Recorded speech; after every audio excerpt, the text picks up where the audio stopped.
They were taking nap, little children. Now why don't you go bye-bye? Go anywhere, little children. I know you would go if you... Thank you. Okay, public comment.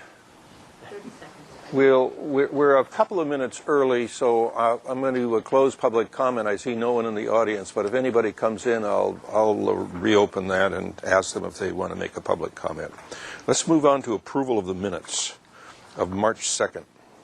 I'll make that motion. Is there a second? Second. Moved in second. Are there any additions or corrections? I've got a couple on somewhere here. On page 10, in the motion, the item number 2, I think there's a word left out. The project is ready final approval. I think there should be a 4 in there, is ready for final approval. And then on the next one, on item number 3, it says the garage blends with the neighborhood. The roof deck was eliminated, semicolon, provides a significant setback. I couldn't remember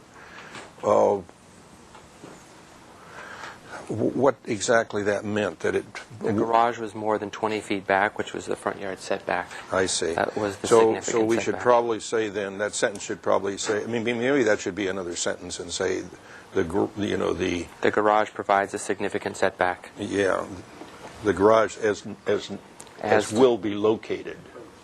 As proposed. Yeah, okay. And then I noticed that since we gave that a preliminary approval, there's no notice of the 10-day appeal period. I might have forgotten that, or I might not have. Gloria, you, and Tony, you, and especially you, Paul, and everybody needs to help me with remembering when we do a preliminary approval that we have a 10-day appeal period. I wrote it on my agenda today with big red letters, so I'll help me remember. That's all I have. No, I think there was another one. Let's see.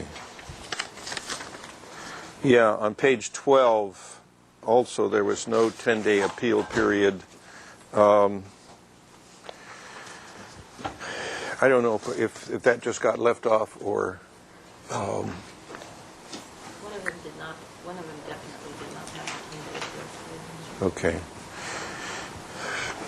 So, are there any other additions or corrections? All in favor of the motion say aye. Aye. Opposed?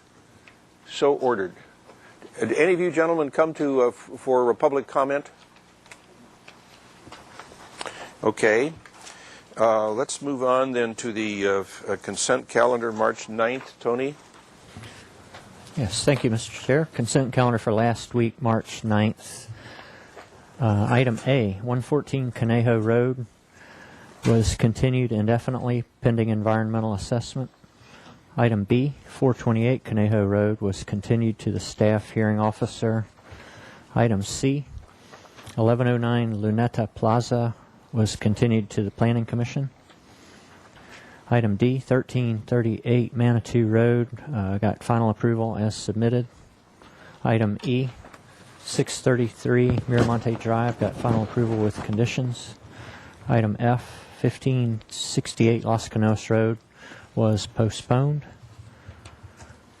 And item G, 1603 Oramus Road got final approval with a condition. And the consent last week was reviewed by Glenn Eisler, except landscaping for items A, B, and C were reviewed by Aaron Carroll. Okay. Is there a motion to approve as read? I'll make that motion. Is there a second? Moved and seconded. All in favor say aye. Aye. Opposed? So ordered. So then we'll go on to March 16th. Okay, consent calendar for today, March 16th. We had item A, 1568 Las Canoas Road was postponed indefinitely. Item B, 642 Las Alturas Road was referred to the full board. And we'll be hearing that today right after general business as the first item. What was that address again? 642 Las Alturas Road. 642 Las Alturas. Okay. All right, item C, 462 Conejo Road was continued indefinitely to the staff hearing officer. Item D, 2140 Mount Calvary Road, landscape plan was continued 1 week. Item E, 68 Alameda Padre Serra got preliminary approval as submitted and was continued indefinitely back to consent. Item F, 669 Coyote Road was postponed 1 week. Item G, 1253 Dover Lane got final approval with a condition. Item H, 1526 San Miguel Avenue got preliminary approval as submitted and was continued 2 weeks to consent calendar. And consent calendar today was reviewed by Glenn Deisler. Let's see. Except item B, reviewed by Paul Zink, and item D, reviewed by Aaron Carroll. Okay. Is there a motion for approval as read? I have a comment. Was there Okay, an item? let's get the motion on the table first. I'll make a motion. Okay, is there a second? It's moved and seconded? Was there an item that was reviewed by Bill Mahan? Yes, there was. Oh, that's right. Item C, 462 Conejo Road was reviewed by Bill Mahan. Thank you, Paul. Thank you. That's all. Okay. All in favor say aye. Opposed? So ordered. All right, now we will, let's see, we'll move on to announcements. You have any announcements, Tony? Yes. Well, as we mentioned, 642 Los Alturas Road was referred to full board, so we'll hear that next after Yes. general business before item 1. And item 5, 1510 West Mountain Drive, the applicant withdrew the project, so we won't be hearing that.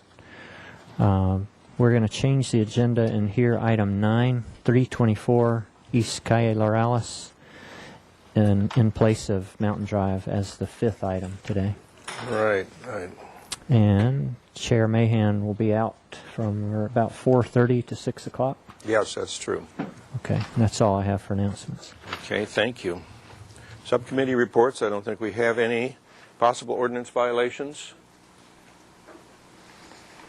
Okay, we'll move on first then to 642 Los Alturas Road.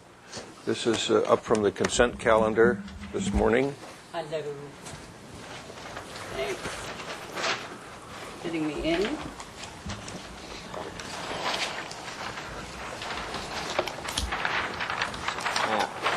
Refer to it. Okay. We'll, Are we live? No. no, we are. we're Oh, alive, we but we're not showing anything yet Oh. for some reason. I don't know why. Gloria, why aren't we on the screen? Oh, there it goes. Thank you. Let's just locate it here on this map. Is it that one right there? That one right there. Yes, correct. That is. This one right here. Yes. That one is right it. there. So it's right on the turn of Los Alturas. Correct. This is both of these houses burned. All of them. These- All three of yeah, those. All three of those burned. Exactly. It's very steep. Very steep, and yeah, the one directly next door is. It was a very contemporary house Yes. with tall retaining walls and A circular Pretty turret in the staircase in the front. really, yeah, quite severe. Okay. So, could you give your name for the record, please? Lori Curry, architect, representing the client. Okay. So we are doing a rebuild in the existing footprint.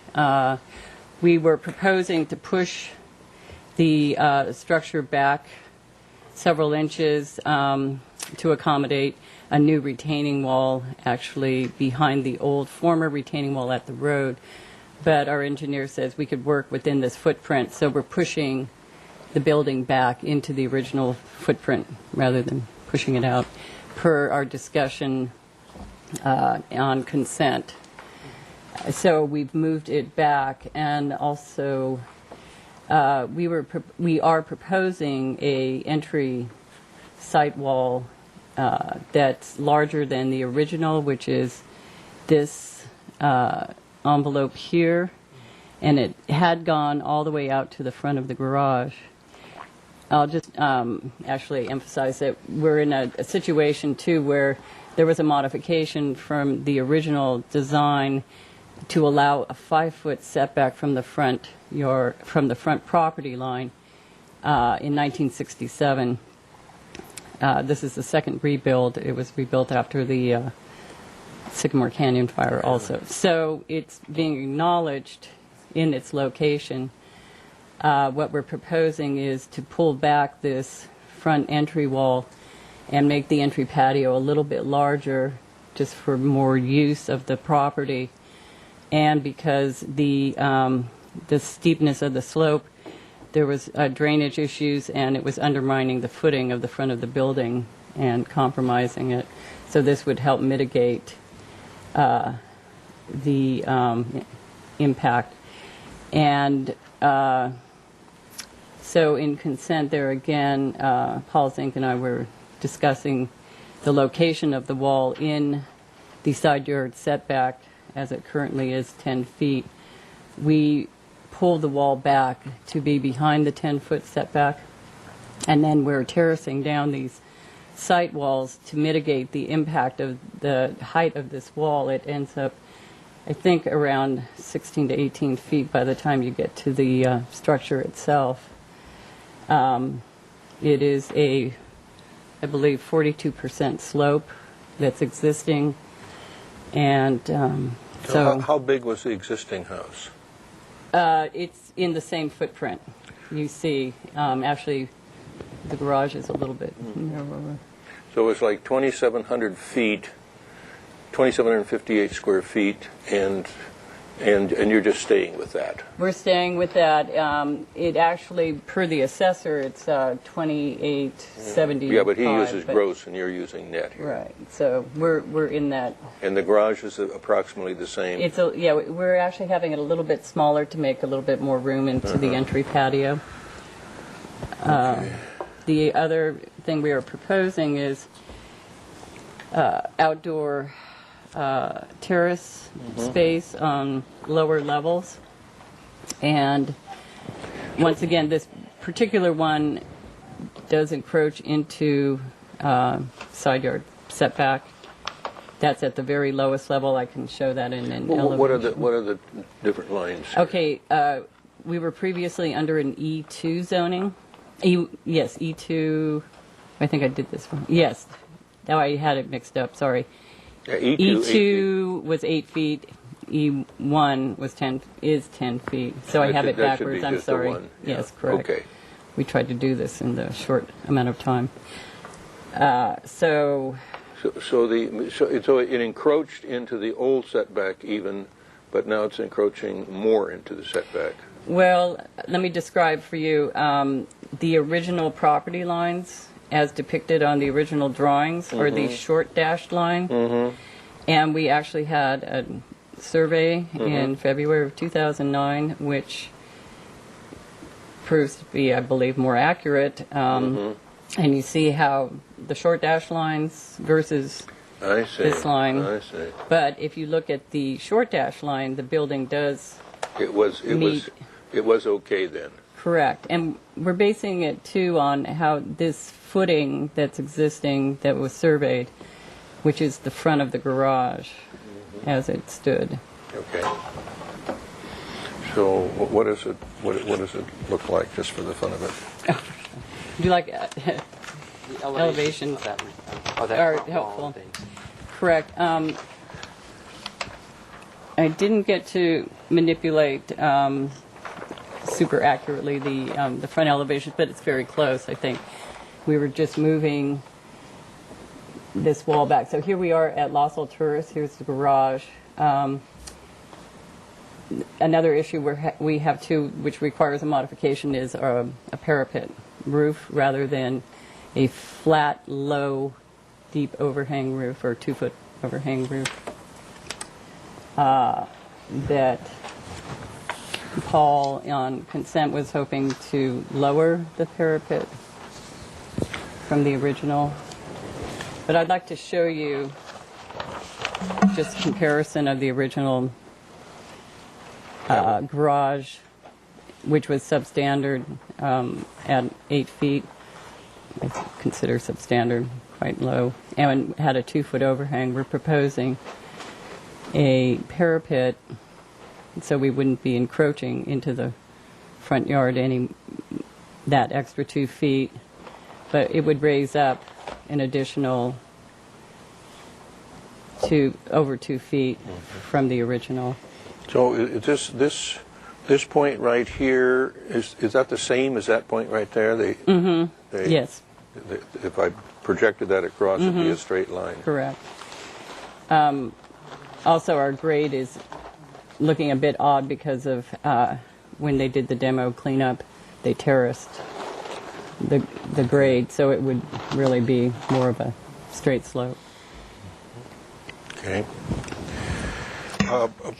Paul, I know you probably want to jump in and talk about this, but let's go ahead and do we have anything from staff on this?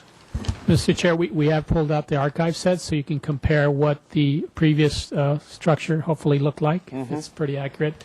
And you can see that the proposal includes some new balconies and outdoor space that might be considered an enhancement to the structure. That's what's before you. I think that's what Mr. Zink was also looking at today.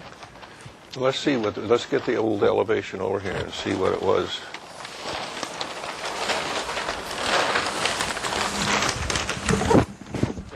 With the applicant, the only enhancement that you're referring to is that lower deck that we were talking about. The upper decks match the original drawings. They do match, yet we did shorten the decks and not have them go all the way across. We felt that it was more beneficial to have the deck come off the, let's say, living room, dining room, and wrap around the living room and not, just keep going. And we And you shortened cut that one off too. And we shortened the master bedroom second level deck. Okay. Okay. So, Mr. Chair, this is the elevation in particular that we're looking at. And the original design had like a bridge condition in which you went from grade, which is the road, to the home where the door was. And the applicant had a problem or a situation in which water was getting in here and undermining the foundation. So they're going to be filling this in with a retaining wall. And that's the discussion. Okay. So there it is. So you have your smaller balconies here and a smaller Correct. balcony there. Now this seems to be new. Yes. There wasn't anything there before. Correct. We thought we would add a small balcony off. It's one of the bedrooms on the lowest level, just to give it some relief. And I mean, was that habitable space before? Correct. It just didn't. I didn't notice any windows on 3. There's an additional. See, there's no windows here. There's an additional drawing with permit, and So that was done later. yes, I believe so. I have it in another set. They were just small windows. Okay. I think the other thing were This deck, too. correct. Is this a new deck now? That and this one here. Partially, the idea was to allow for additional outdoor space, entertaining space. Yeah. And also to break up this massing of this large The height, yeah. structure, which is 48 feet to, the bottom of the structure itself. And it felt like it would be a really nice gesture to try and bring in Okay. living space. Do you have anything else on this, Jaime? Mr. Chair, we were just discussing whether or not this probably met the previous calculation method for how we calculated height prior to the current value. So that's why we have structures over 30 feet in some instances. It was reconstruction after the Sycamore Canyon fire of buildings like this that brought about the first neighborhood preservation ordinance, because a lot of people felt that they had too much visibility on the side of the hill. There's a number of them. You see a number of them. What we indicate is that you can reconstruct what you had and that's our consistent interpretation of that ordinance, including the height issue. Okay, do you have any letters or anything on this, Tony? Tony, any letters for or against? We have a letter in opposition from Paula Westbury. Okay, we have a letter in opposition from Paula Westbury. Mr. Chair, we're also looking for your comments on a modification to increase the height of the garage in the front setback. It was a very low flat roof garage before. Right, we'll get to that in a minute. I'm going to open up public comment. Anybody like to address the board on this? I see no one coming forward, so I'll close public comment, and it is back to the board. Now, Paul, you might fill us in on how you, since you reviewed this morning, what was your take on it? The applicant did a great job explaining the situations at hand. I was feeling that this area with the wall, having being a tall wall at 5 feet, was a little bit too tall and aggressive. This area changed slightly, but it seems like this wall is getting very large, and what was mentioned in the consult was to pull this back and even to have some terracing to sort of lessen the height of that wall, because we can figure out another way without having such severe walls here and deal with the drainage. But the applicant wants to use this area as an outdoor living space. Well, where's the door here, Lori? The door is here. It's a French door with 2 flanking side lights. And what we'd like to also, this was in discussion with Paul, we would like to have this wall be 5 feet high, and then it will drop down to the required 3'6" here. It's 5 feet because of the traffic noise. Traffic, lights of cars coming up the hill. This is coming from down below and up, and a little bit of the privacy and sound factor. Will there be a mod required for these steps out here into the... Actually, Roxanne reviewed it. They're on grade I see. to a certain point, and then they obviously go up higher. So we have what Roxanne's comments are on this. This is going back actually to the modification hearing officer, right? If we send it on. Right. I don't know about her comments on the stairs. They would either need to be existing and put back in the place where they were, or on grade. I believe they're on grade. I think you can see it in the side view. Go to that elevation. And these were existing over here on this side.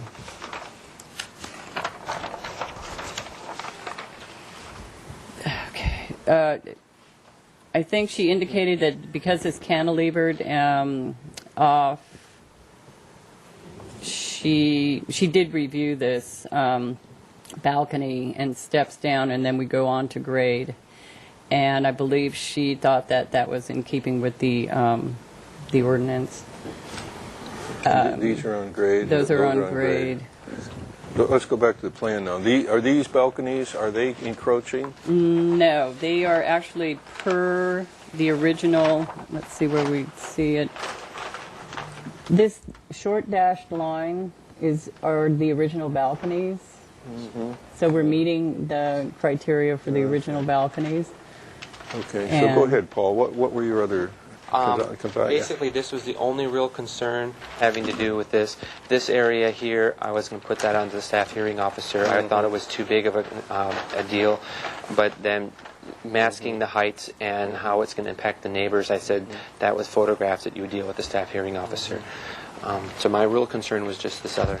That one. How are you going to handle this drainage that comes down this way? This is steep. Correct. What happens to all this water? Well, I know the Paul Mills house, which was next door, correct. he had a terrible water problem. Yeah. Because the water comes down Las Alturas when there's a gully washer, and it can't make that turn. It's just like a car going too fast, and it goes on over. What happens? Well, we are proposing this wall across here, too, and then about trying to... Well, you going to get a catch basin here, maybe, and take a pipe down? Or, because that water... Something of that nature, I believe.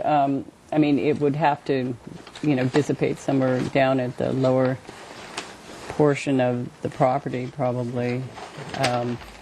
Let's go back to the elevations and look at the tall wall again and what Paul was looking at. Well, let me just also explain, too, that this wall over here is a very, very tall wall on the on the neighboring side, and that we're trying to mitigate the impact by terracing these just additional. So this is the atrium patio here. Correct, and this is the grade by, when you get down to the bottom of the residence, and you're at 560 and 580, that's 20 feet. Do you have any other questions on this? Mr. Chair? Yes, Bernie.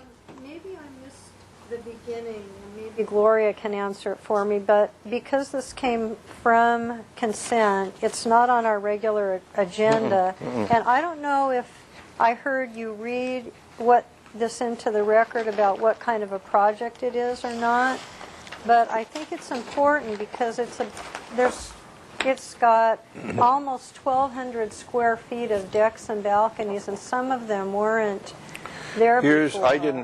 It wasn't on our agenda, but here's the description, okay? 642 Los Alturas Road. This is a proposal to rebuild a house and attached two-car garage destroyed in the T-fire. The proposal of 2,758 square feet, three-story residence, and an attached 410 square foot two-car garage is similar to the prior house and uses approximately the same existing building footprint. The proposal includes 1,176 square feet of deck and balconies at the ground level and three floor levels. The project would be rebuilt to the prior non-conforming building height. Staff hearing officer approval of the modifications are requested for alterations within the front and interior setbacks. The proposal total of 3,100 square feet on a 13,000 square foot lot in the Hillside Design District is 77% FAR. Mr. Chair? Yes. I don't know if that description was upgraded, but since the first time she came on the consult, they eliminated some of the decks. So the only new deck that you're adding is this area. Correct. And this area down here. And we eliminated. And you eliminated some that did exist. Yes, Okay. correct. I think it probably would be close to a wash for square footage of what we eliminated and what we added in these two locations. Now, the other thing, too, we could propose would be maybe allowing this deck, and we could create a planter wall here we're just trying to mitigate the scale of the structure in some form that would make it more aesthetically pleasing from the camera. This corner right here is, this looks like is rounded. Correct. It is. It is rounded, correct. Is that what that means right there? That line shouldn't be so. This is Well, that's a shadow line, but it actually has a radius so this is on it. rounded here. Yes, correct. So this could be brought across like this and made into a planter, or maybe dropped down a little bit and made into a planter where you could get some. I don't know. I'm just throwing out ideas. Yeah, we're open for suggestion. We're just trying to, as you know, help the building. We have any other questions? Mr. Chair? I have Yes, Gary. I'm curious. I'm looking at the old plans and doing some measurements to the grade, and I'm looking at the new plans and doing some measurements, and it's quite a conundrum because it seems to be that you have 24 feet to grade on the new plans, and it's almost 13 feet on the old ones. Well, this is what happened over the years. Just make sure you're on the microphone, Laura. Oh, I'm sorry. What happened over the years is undermining of the footings, and this is the actual grade per survey, and that's what happened to it over 40 years or 10 feet? whatever. Yes. The truth of the matter is the grade beams were literally floating above the This is why grade. Sycamore Canyon's full of dirt. Sycamore Canyon Road. Mm-hmm. It's all going downhill. And that's, reasons why we have had a survey. Yeah, and I think it's performed. reason why they're really, wherever this goes, when it finally comes back to for final approval, there needs to be a serious engineer look at the drainage of this site, and that the drainage would be really resolved, so that you will, because this water will come around this corner and it'll go on over all of it. Correct. Somewhere. It'll go somewhere. If it doesn't go, if it gets to that wall and it doesn't go someplace, it's going to slosh over into this guy's place, and that's going to be another problem. You need to collect it and handle it, and get it down there and distribute it. Correct. You know. So that's I think that would be, we talk about improvements, and they certainly, drainage would be a reasonable improvement for the benefit of the owner as well as the downhill neighbors. I'm in agreement with that. Does anybody have any comments on this, on the different garage, the slightly taller garage? It's a little more of a contemporary look now on the street, but I've driven by this house thousands of times, and I never have even noticed it. When I see this and they say that's about what was there before, I just can't, because you just see it from the road, and it's just looks like a little one-story house. Correct. The same way with the Mills house next door. I know that's another big one. What it impacts the most is across the canyon, Okay. directly across. So let's make comments. Let's get our comment. We want to move along now. This is essentially the same build-back, but slightly different. Mr. Chair? Yes, I guess Aaron? I'll start. Please. I think this wall here would be more supportable from my point of view if this rail were to continue to that point. Also, I feel that this step is a bit much for this these front walls, so I would entertain stepping Maybe three of them? 3 steps rather than 2. Yeah, that's facing a tall blank wall of a neighbor's carport, and we're just trying to mitigate so it's not visible necessarily from the street, just to clarify for you. Gary, do you have any comments? Guess I'm just going to start at one end and go across.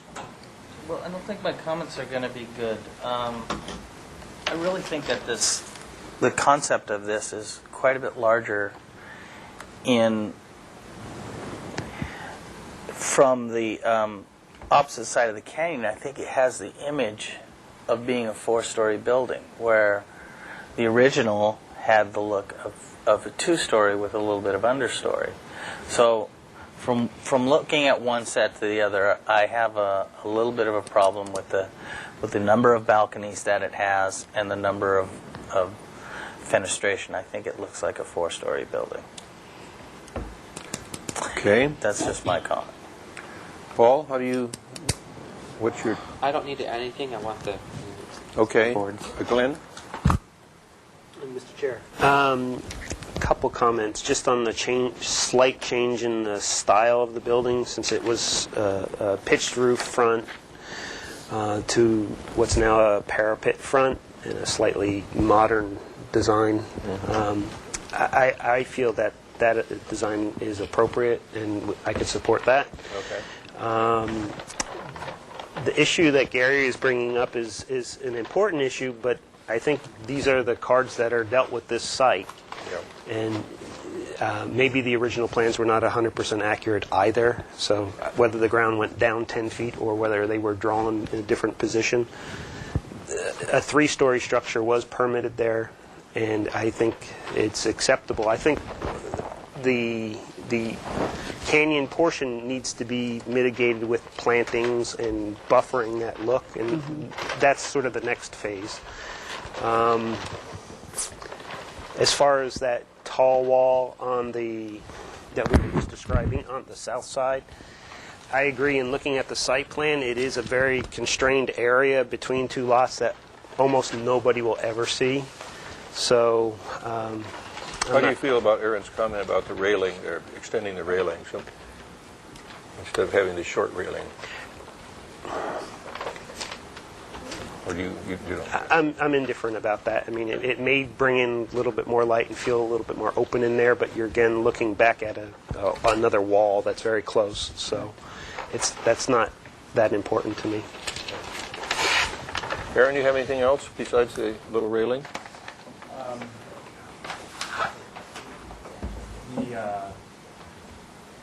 The east elevation, I think your comment you made about the planter between those patios is a good one to break up that mass. Okay. Okay.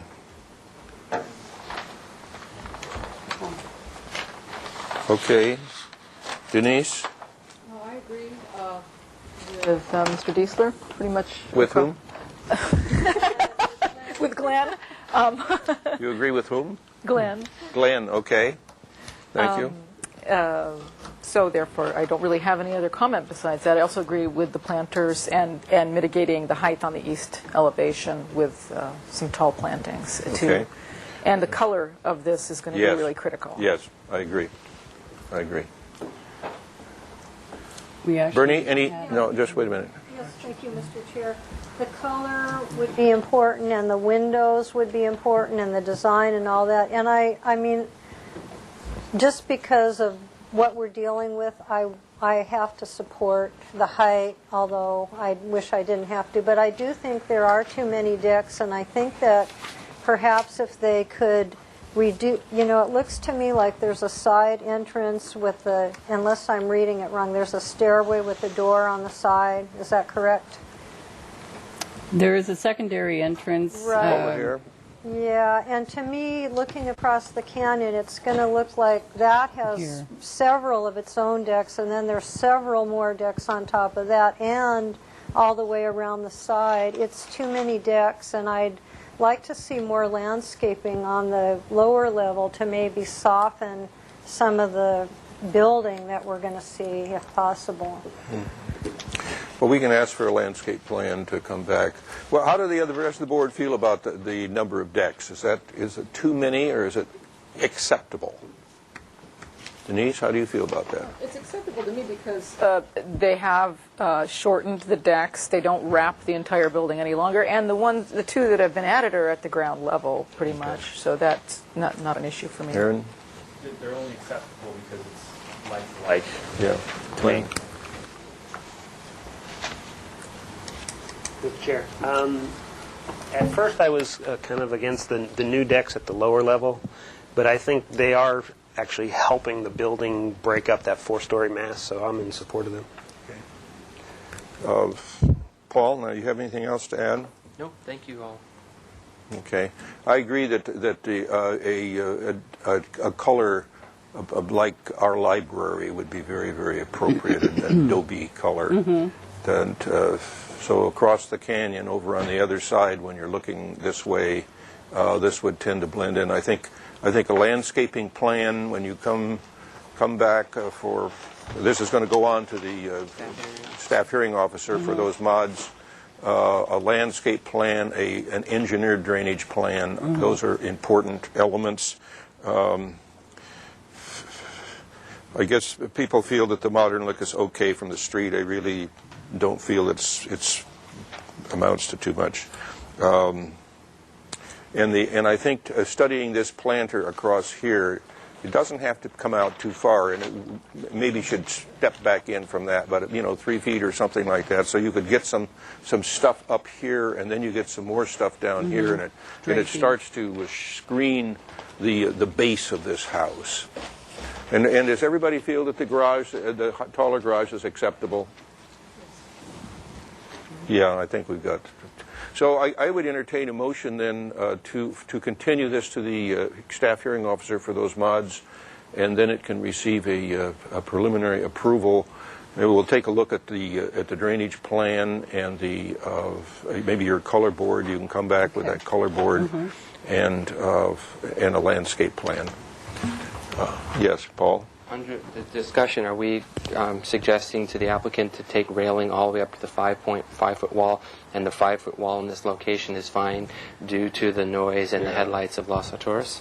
I think it's okay with me. A solid wall to here. No, solid. The 5-foot solid wall, the way you have it, is fine now. And then one board member mentioned about having railing to this point. Is that a direction we're trying to give her, or I don't. I think it's insignificant. okay? Thank you. It doesn't matter that much. Mr. Chair? Yes. Are we going to see the design before? No, we're not going to see anything. So is this going to be a stucco? Probably going to come back to consent for preliminary approval, right? And then it'll go on its way. You know, we're trying not to belabor these T-Fire people if we can possibly streamline it. We want to get them into construction because they have a short time window that, and then they're in trouble with their insurance companies. So it'll be the color and the windows and those. It'll be Consent calendar will decide on that. Okay, yeah. thank you. Yeah. Okay, you have a pretty strong direction on what you want to do. So. So is there such a motion for a continuance to the staff hearing officer? Is there a second? Second. Moved and seconded. Is there any further discussion? All in favor say aye. Aye. Opposed? So ordered. Thank you. Thank you so Lori. much. That's a tough project you got, and you're doing the best you can with it. Thank you so much. Mr. Chair, Be back in a new house that's got better footings. Yes. we have a guest who would like to address the commission, the board. He arrived a little late, so we'd like to have you open the public comment for a minute or two. Okay, I'll open it up for a minute or two. Who is our guest?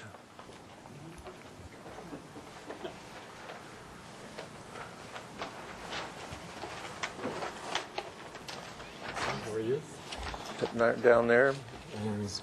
Yannick Dombrova. Hi.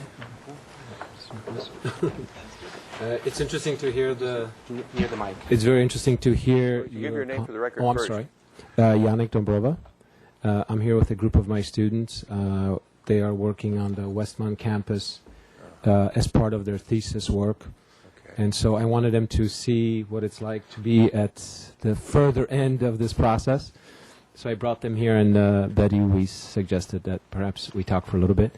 The students are working on a kind of mixed program of things, trying to test exactly the things you're talking about. So everything from drainage to defensible space to various construction methods, and trying to learn from these various disasters so that each time we rebuild hopefully a little bit better. Better.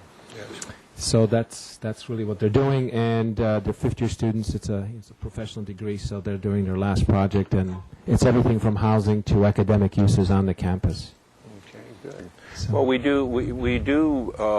Now, this particular applicant that was here Yes. was also here this morning, so she went through another review, and she will be coming back for preliminary approval. And at that time, there's a group of three of us actually. There's myself, and then there's a volunteer architect and also a volunteer landscape architect. And we try to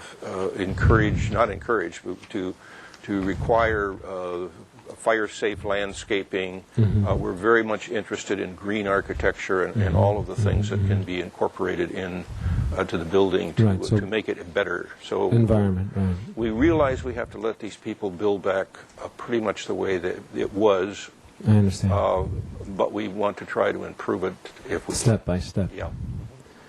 So my students are doing exactly the same thing, and sort of from less experience, obviously, point of view, but same thing. So technology, site response, all of these things, orientation, where the sun comes in, how the ventilation works, and hopefully from each of these disasters things improve a little bit. It was sad that this person had to come back. They had already been rebuilt once, and here they are rebuilding again. Yes, So it's, yes. Fire came right up the same way for them. Yeah. well, the patterns are the same. So. Well, we are on television. Welcome, students. We are on television, so you can watch us on Channel 18.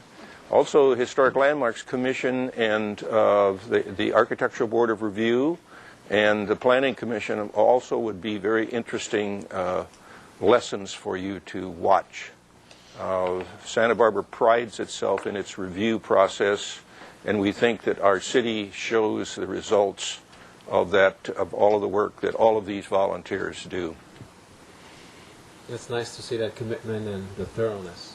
Okay, thank you very much. Thank you. Okay, now we'll go to item number 1, which is 2109 Mount Calvary Road. This is a final approval for a 2,500 square foot, no, the demolition of a 2,500 square foot house and 400 square foot garage, and the reconstruction of a 5,471 square foot house with a 750 square foot garage on the 1.1 acres.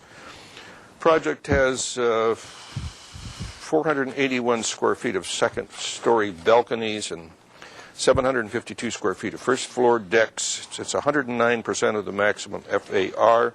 It has received a preliminary approval as a basis for working drawings. And so you're here for finals. Jim, will you give your name for the record, please? Yes, Jim LeCron, architect and owner. As you said, we're here for final approval with the working drawings. We have a color board and a light fixture. No changes since last time we saw it. Can I read through the minutes of the last meeting? You may. Okay, this last was heard on November 10th, 2008. There are 5 items. 1 is to provide a color board and details. 2, provide lighting cut sheet. 3, irrigation plan. 4, provide complete working drawings. 5, revisions to make the project smaller and simpler are appreciated. The project is consistent with the scenic character of Santa Barbara. Good. Okay, why don't you show us what you've done to address those? Hang on to those for a minute. We have the color board, so that's taken care of. Here's a cut sheet on the light fixture. You're going to use Steve Handelman light fixtures. Irrigation plan, I'm sure our landscape architects are looking at that. Complete working drawings. Yes, we liked that this became smaller. We like that, and there it is. Yeah, it's all here, hopefully. I'm not sure about the length of the irrigation plan. Do we have one? Cool. Shows how much you know, huh? Exactly.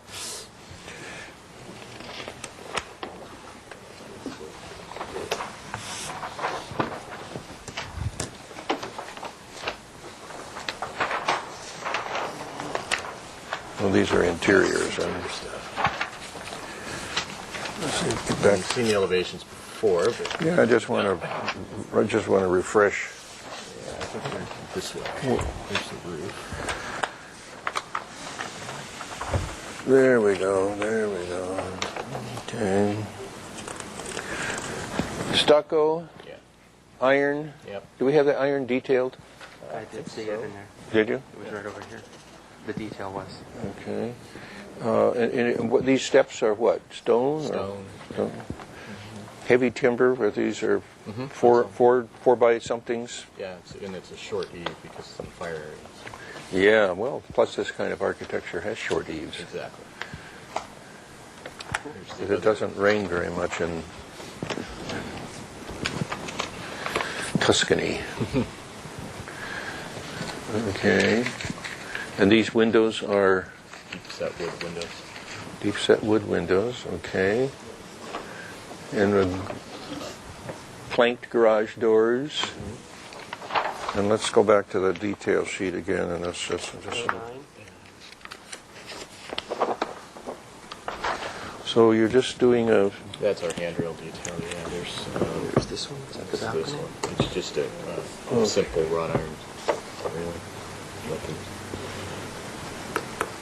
No twists and turns or elaborate. Twists and turns. Okay. You have anything on this, Tony? Have anybody in the public that would like to address the board on this particular item? I have a public comment letter, Mr. Chair, from Paula Westbury. Okay, we have a letter from Paula Westbury in opposition. In opposition.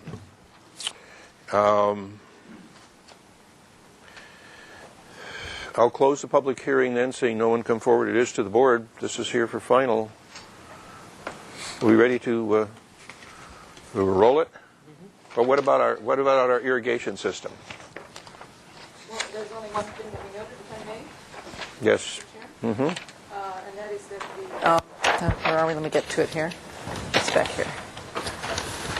The low water landscape design water compliance form is an older one, and it needs to be updated with the latest. They can download that. Chuck McClure can. Okay, revise. What do you call that, water? Compliance statement.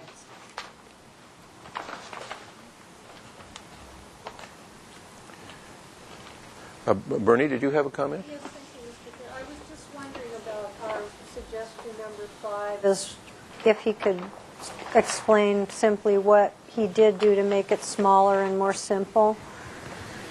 Question number 5 was in response to the previous design. He had a design in which at the front door there was a tower, and they eliminated that due to budget constraints. And so item 5 was to say we acknowledge the fact that he did make the project smaller. I think it was even, it came down an area, from about 7,000 to 5,000 or something. This one still has the basement, and it doesn't have a basement. So the project description wasn't revised. Okay, well then I don't have a great description. Okay. All right. Are we ready to make a motion for final approval as submitted with that comment on the revision of the water compliance statement? Do I have such a motion? Aaron? Motion. Aaron has... I'll second. Okay, it's been moved and seconded. Any further discussion? All in favor say aye. Aye. Opposed? So ordered. Build it. Yeah. About time. Actually coming in on budget. Surprised. Can I take 2 sets? Yes, you may.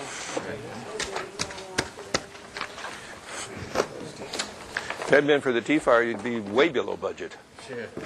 You know, the original, the existing house didn't burn. I was surprised. Yeah. You know, it was all wood. Yeah, but there were some up there that did Oh, burn. yeah, you know. all around them. All around them. Yeah. Okay, item number 2 is Jimeno Road and 860 Jimeno Road, 1402 Grand Avenue. This is a proposal for a lot line adjustment to decrease 860 Jimeno Road and increase 1402 Grand Avenue by 3,140 square feet. Resulting lot size would be 22,000 square feet and 226,000 square feet. The lots are located in the Hillside Design District. The project includes a new gate, as-built changes to the stone wall along the drive.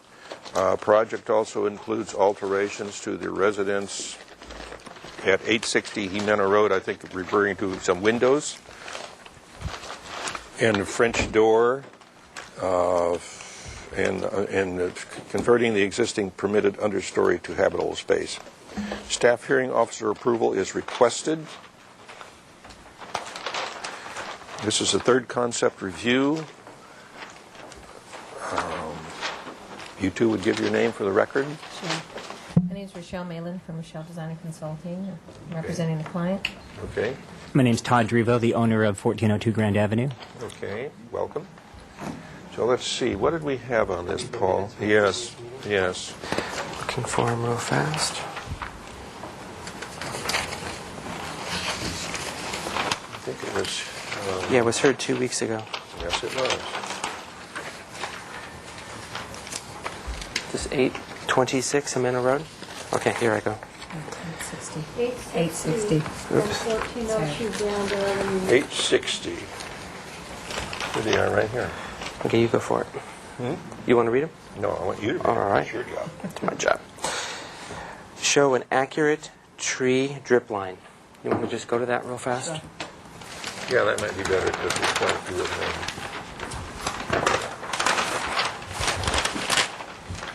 The tree, this has been placed according to what we have. Okay, so that's it right there. Huh? Can I just do that? Okay. Show the irrigation for the rosemary shrubs. I put a notation on there. We do a drip line. I forgot to. I do have an extra page 3. It's on the landscaping portion, so there's an added note onto here. I can handwrite it on these, or here's the substitution page with that note added. So you'll add drip irrigation to the rosemary. So we'll carry that that's 1 over. gallon blocks. Okay, so That's right. yeah. Okay. This is a new sheet. It's on there now. Okay. Yes. Submit design to transportation planning, provided that the hammerhead turnaround minimizes the impact of the drip line, and provide landscaping in the area not required for the turnaround. Okay. Is that shown here? This is the turnaround. We also have the landscaping shown on the other. Transportation came out to the site on Monday, and they determined because of the slope of this area here, it's relatively unusable, and we are willing and more than happy to accept landscaping in that area. But what our concern is, once again, this is on a fairly steep slope, so this is that area that transportation has designated. This is what they require. We would like more, obviously, of this area for maneuvering. So what is shown on the plans is what they require. Like I said, we're going to ask for more. Also, if we go back to Duke McPherson's an arborist, he did a report on this. His recommendation was to leave the present decomposed granite cover, and the area should be left through, has enough aeration for the root system, should be left as is. His recommendation was not to put any competing plantings in that area. Our other concern is we have the existing hedge that is over here, plus you have the oak tree. If we plant something in here, what is really going to grow? And we're not allowed to irrigate. It's not recommended. So there's a little bit of conflicting direction there as far as what's the best thing, and we'd like to follow the arborist's recommendation. And also a lot of this we feel is just really instigated by our hostile neighbors, so we'd like to have an expansion on that. Next item was to study light fixtures at the gate. On page 4, we placed done a little bit more traditional light fixture instead of the recessed light, which was not So this is a surface mounted, it's a surface and it mount. would be on the actual stone pilaster, stone. That's correct. Right on the front. Okay. And is this the similar solution that you're going to do by that health spa thing? Wasn't there, or did you just eliminate those completely? There is just the one up there on. It's right here on this pillar, and it's on a timer. It's a motion detector. It goes on for 5 minutes and it goes back off. And a comment that someone had said about there's a thick grove of trees here, so there really doesn't shine into anybody's house. It goes across the canyon. Clear back into. I mean, this road, it's about a mile to get back to this. Thank you. The next item was to provide comments from transportation planning for the gate location. That had to do with the setback from this. Here's the design. Yeah. The setback from the cul-de-sac. Yeah, they didn't have a problem. We originally had it set about 16 to 17 feet. They did not have a problem with that at all because this is the end of Grand Avenue that's actually on the client's property. And they felt that there was adequate space here. But for setback purposes, we didn't have to have a mod on the gate. We went ahead and set it at 20 feet. 20 feet back. Which Good. answers your That's good. kitchen. Yeah. Provide additional wrought iron railing details. We went ahead and provided this. This matches the existing with the knuckle halfway, every other. 42 inches high. Correct. Okay. Provide window details for the 860 Jimeno. I think what actually was in question, the staff had to ask, or the board had asked, was the design on the seal. And so I went ahead and put a couple of pictures of the existing so you can see it really is just stucco mold with just a seal. We're extending it 3 inches beyond the frame of the window. Is it noted somewhere to match existing? The words match existing? Yes. Match existing. Thank you. And verify the setback to the gate. That's all. That's it. Okay. I think we've got the idea. Do you have anything on this, Tony? No, Mr. Chair. I have transportation's comments if you need them more specifically. It's essentially the same as was reported by the applicant. Okay. I'll open up the public session, and I have one slip from Tony Fisher. Come forward and thank you, and good give us your comments. Yeah, thank you for taking the time on this project. Could we open it up to the parking turnaround plan? I couldn't see from the screen and back there what was actually being shown as parking. This is this is the parking here. Right, those two spaces. And this is what's shown as the backup hammerhead now, like that. It's 17 feet wide, and then like that. I thought, okay, I thought the direction was to get it as small as possible to turn around. The idea being to have as little driving under the drip line of the tree, and since there was a slope on the other side as possible. 17 feet wide looks like it's parking for 2 cars. This is a staff recommendation from transportation, isn't it? No, I think we've got a confusion. I've read the report from transportation. Transportation had 2 options, and I don't think transportation anywhere said this is the minimum needed. They merely said that what has been proposed is adequate, is enough. But I think you should look at, maybe for your direction to the staff hearing officer, is that the turnaround area be made as small as possible so it doesn't end up as actually being, as it looks to me, as 2 parking spaces. Okay. And there won't be any turnaround there because cars can turn around elsewhere. What is not disclosed in this drawing is that you have the old driveway here that came down to go out of the property around this line this way. That has been eliminated now as an access this way, but it's still an access this way. For emergency purposes, 1402 apparently is now going to have the right to come up this property to get out. This could be a turnaround, or it's going to continue to be concreted or asphalt. Maybe some of that could be turned back into more suitable for the oak tree. Okay. When we get to the staff hearing officer, our concern is that this oak tree was protected because the root system and the tree were on one property. Now they're kind of being split, one being added.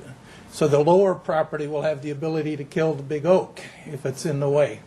That would be inappropriate and shouldn't be how the lot line gets drawn. So our suggestion is going to be that they put the lot line as minimal a change as possible between these 2 properties so that we're not taking from a little lot and adding to a bigger lot any more than absolutely necessary to achieve a reasonable amount of space for parking and turnaround. Okay.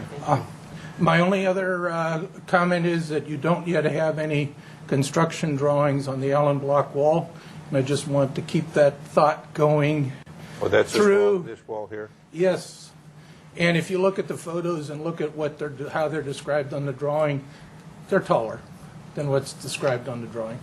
Significantly, and there's no footings shown or how they were even constructed on that hillside.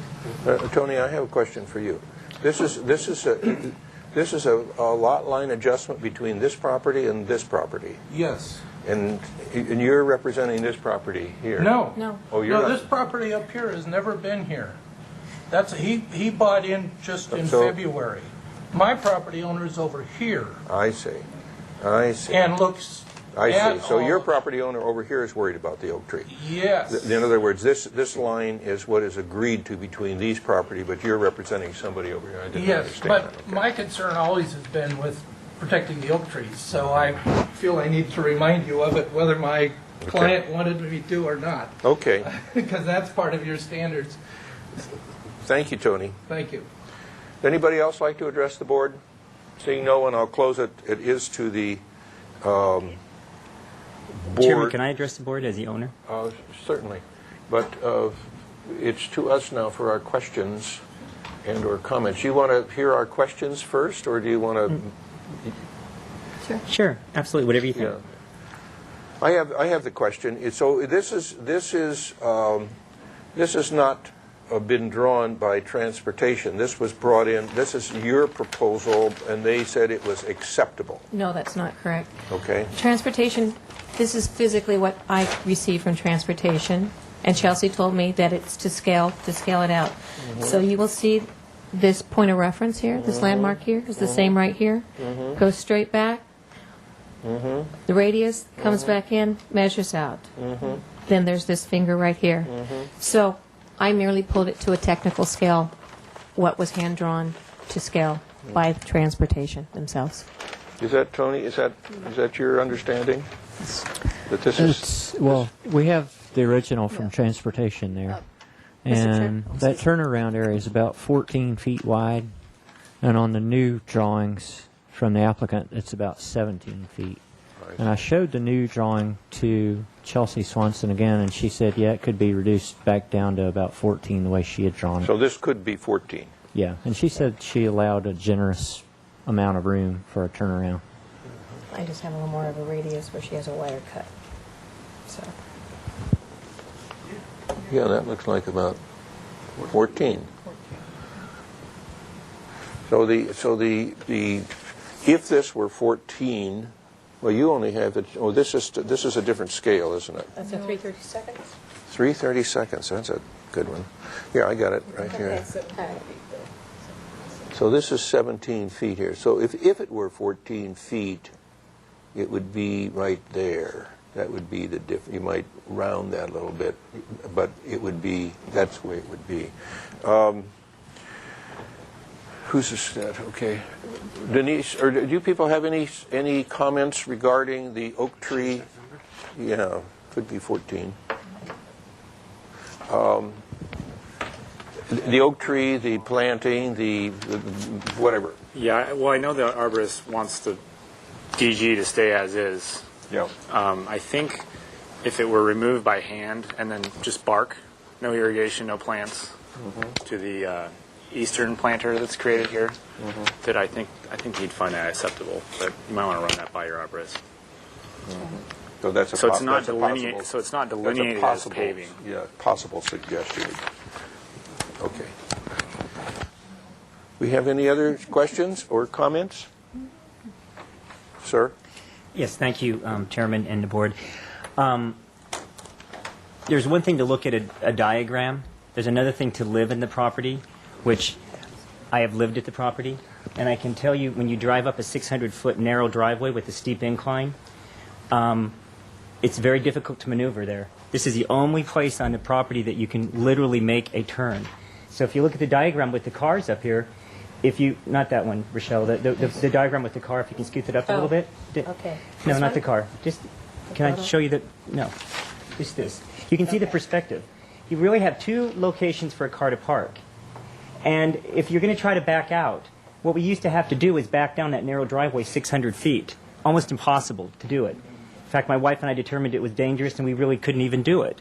And I was injured at the property and ended my career as a chiropractor when I fell off a road trying to back out a U-Haul that was parked up there. That's a fact. And I fractured my ribs and my wrist and ended my career. Because a U-Haul came out there and literally could not turn around. If you had a U-Haul, even a small one, 12 feet, or a truck, you need to have enough radius that you can make a turn to back out. And without that amount of space, if you have to bullseye into that location, it might look easier on paper than it is in reality. I would urge the board, if it's possible, to even come out and do a site inspection if you don't agree with the necessity of having the space, to actually look at it, because you don't have much room. You have a rock wall on the one side, you have a rock wall on the other side. If you're going to make a turn, you almost need that entire radius that's there to make a safe turn. We had an arborist tell us what we can do to try to protect the tree. We have trees. We have many tens of 20 or 30 or 40 big oak trees along the driveway and all over the property. They've been there since the beginning of the property, and they're not damaged. The tree that's sitting there that's in question has been there, and there's a road on the other side of it where the adjoining neighbor parks over blacktop.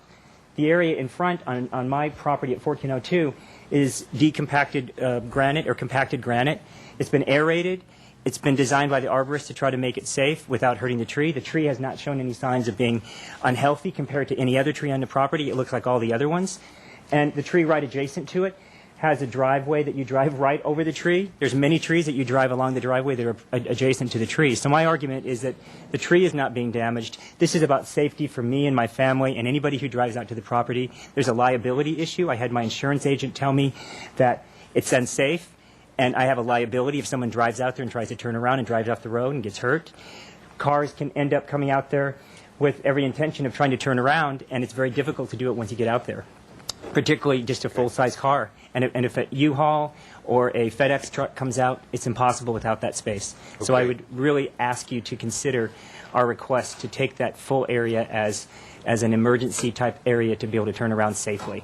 Okay, thank you. Thank you. Okay, now it is to the board for your comments. Yes, Denise. Sure. Although I appreciate the applicant's comments, and I do see, just even from the plans here, that it is a very narrow driveway and probably quite dangerous. I think that this solution is a better solution than the entire area being covered in decomposed granite. Whether or not it's already been, the case that someone's driving and compacting the root zone of this tree, it shouldn't be that way, and it shouldn't have been that way to start with. And so anything we can do to alleviate any driving over that root zone is really going to be beneficial to the tree. It takes some time to show stress, and it could be down the line, but it's of utmost importance to this board, I know, to protect a tree of this. Do you like the idea of the bark? Yeah, that's fine. I know this arborist well, and he's very good. And if he says he'd prefer to not see plantings under there, that's fine. That's fine with me. Whatever he says that in that respect, I would disagree with the decomposed granite, though. I don't think that that's a good idea. Aaron, you pretty much feel that same way? No comments. What about the Allen wall? What's the situation? May I respond? No, we did all of our comments. The discussion from my point is that the permit for the ability of having that Allen block work is with the building department. Aesthetically, once it's hidden with rosemary, there's no issue. We don't care. From this board's perspective, and it's between them and the building department to get a permit for it. We have any other comments? Gary? Yes, I would ask the landscapers to look at the rosemary species. Isn't there one that creeps over? Is this the one that creeps over, or is this the upright one? They have a photo of it. It looks like it's... Had recommended that. Gary, Irene is the trailer, yes. Yeah, Irene's the trailer? The plan is correct. On the photo, it's not correct. It's the wrong Okay. photo. Okay. Oh, it's the Wrong photo, but the right spec. The right spec, wrong. I would also encourage other plantings in the front of the walls to maybe hide them a little bit. I mean, it wouldn't hurt This to is have some shrubs. I've been to this site because it came before us at Planning Commission, so we were all out there. This is a huge piece of property, and you can't. Maybe this person above can see a little bit, but Okay, so it's not. really not. I mean, these walls here will just absolutely not be visible. Okay. I retract that. It's 800 feet to the property line of dense oak and poison oak and God knows what all. Okay. So it's a very, very big. You wouldn't know it was there. It should be almost should be a park. It's just, anyway, any other comments? Mr. Chair. Yes, Bernie? Okay, so is there a permit in the file for the wall? Tony? I think I remember Jaime Limon coming here to say that the building inspectors went out and found that the wall was not high enough to need a permit. Correct. Tony, just a minute. No, Tony. No. File information I gave you at the last prior meeting. Yeah. We have another staff person here with a smile.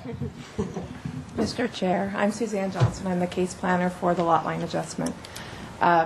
Originally, the walls were found that they did need a permit. And in the course of going out into the field, Jim Buster at the time determined that if one course of the Allen block was removed, it would no longer require a building permit. However, it had already been before the ADR in recent weeks. And so Mr. Limon had told the board that it would get a building permit. So there was kind of two different directions being given to the property owner. And so we determined at this time when the lot line adjustment was coming forward that they should have review by the design review board of the Allen block wall, the turnaround area, and the impacts on the tree. Okay. And we wanted your comments before we went before the staff meeting. I think our comments on the Allen block walls is that they've been screened and irrigated, and and we don't have an issue with them aesthetically as long as they meet code, and we'll let the building department determine that. Okay? One of the things that I want to make a comment on, and that's that the board tries never to personalize a particular application. So while you may be using this in a perfectly reasonable way, we cannot assume that some owner in the future will not use it in a different way. And we have to have the long view here. And we recognize that in the future somebody else could park a lot of cars under the tree, and that would be detrimental to it. And that's what we're trying to avoid, to designate what the hammerhead is and to designate where the tree is, and hopefully people won't park on the bark. Even then they could, I suppose, still do that. But that's our attempt, is to identify whether you park here and here, or whether you park up here and back in this way. It all works the same. The hammerhead works both ways, and it's not. It doesn't have any. We're not suggesting that you would do that, but some future owner might do it, and that's what we're trying to protect. Mr. Chair? So yes. I should clarify that parking is not allowed in the setbacks. Parking So is that not, could only excuse me. be used So for parking, then this is the setback here. We don't, With the new lot It's a line. 10-foot setback from here to here, if you mirrored this down. this is the lot line right Yeah, here. what you see in the gold is... Yeah, so there's a setback across here like this, That's 10 feet, correct. right? And that's another thing. That's why we don't want parking there or there also. So I would entertain a motion to, yes? I did have some comments. Oh, excuse me, Gary, go ahead. As far as the parking area, I would like to see it decreased a little bit to the 14 foot. 14 feet, yeah. And furthermore, I think that just the mulch isn't enough. I think that they should have some boulders that would keep people from driving cars into that area, some rocks in the area that would make that area so it's no longer vehicle accessible. Can boulders go? That's a good point. I just would like to run by the arborist.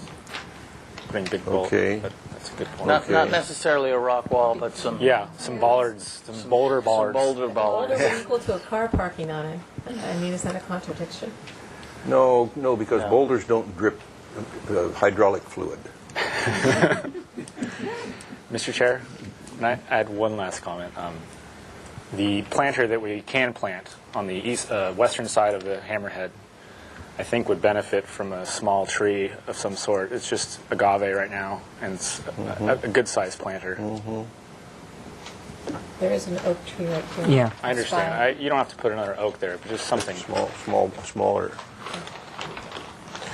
Okay, so I would entertain a motion for a continuance to the staff hearing officer to approve the lot line adjustment with the comments that the hammerhead will be no wider than 14 feet, that the decomposed granite under the tree will be removed by hand and replaced with bark and several large boulders, and that a small tree will be planted in the small triangular planter, that the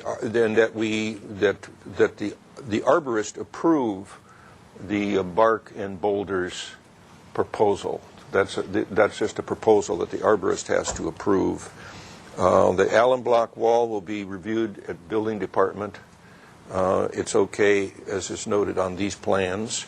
The windows are okay as noted on these plans, and the hammerhead, generally speaking, as noted on these plans with the 14-foot dimension. Do we have such a motion? Denise is. And I'll second. Denise has seconded, and Aaron has. Yes. Under discussion, I want to tack on three things, if it's okay. Yes. Okay. The first item is that the plans are to show irrigation to the rosemary shrubs. Okay. The plans that we're reviewing today did not note that. Mhm. The second one, we didn't see if there was the motion detector for the light that's at the health club, but if that can just be, if that note can be added that the lamp is on a motion detector. And the third item is if we could have positive comments to the staff hearing officer about the lot line adjustment. Everybody feels that this lot line adjustment is acceptable as shown. So we're sending our positive comments to the staff hearing officer with those other comments. Any other discussion? All in favor of the motion say aye. Aye. Opposed? So ordered. Thank you very much, and thank you. Thank you. Thank you. We will, I'm going to be leaving now, and I'll try to be back about the time you people are finishing dinner, I hope, unless you get way behind schedule.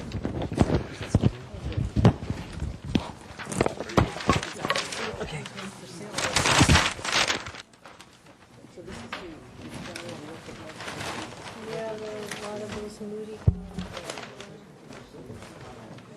Although that one is remodeled. No, that's this one. This is the one we're talking about. No, it's not. Oh, this is 6, that's 3, okay. Yeah, I just drove the whole thing 3 times, so. No, this is down below it, On the agenda is going to be item 3, which is 6 Rosemary Lane. This one's a big one. They usually do 3 and 4. Those are 2 and 1.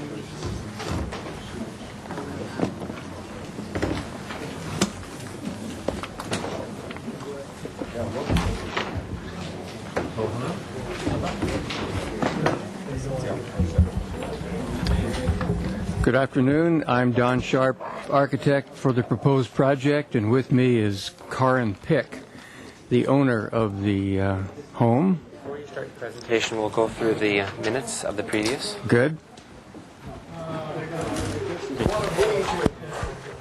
They're wrapping it up and they're leaving real shortly. Thank you. Thank you, Mr. Chair. I'll read the comments from the previous meeting. Let me see here. Continuing differently. Study keeping the existing stucco and existing roof slope, perhaps rotating roof orientation. Study half timber detailing and window shutters. The rest of the comments were by the public. So that was the motion. Thank you. Okay. We have the same site plan, essentially, and the same floor plan, and took the existing 3.5 and 12 roof pitch to work with that rather than, as the neighbors would like us to do, make an 8 and 12 or 12 and 12 pitch to fit with the other Moody Sisters homes that are on the block. So we went with a Craftsman green and green look with corbels and brackets, redesigned the exterior elevations with shingle areas up in the existing gables, and lots of beams, and trying to make it as country. And we're carrying some of the existing sandstone that is currently the foundation of about 2/3 of the house, which is part of the original Moody Sisters home that was there and burned down in 1968, and carrying that theme of the stone and carrying it up onto the wall and making stone pylons and so forth for the Craftsman type roof, as you see on the west elevation. I purposely didn't do a whole lot with the north elevation. I'd like to hear comments from the neighbors before I burn up a whole lot of time redesigning or designing that elevation.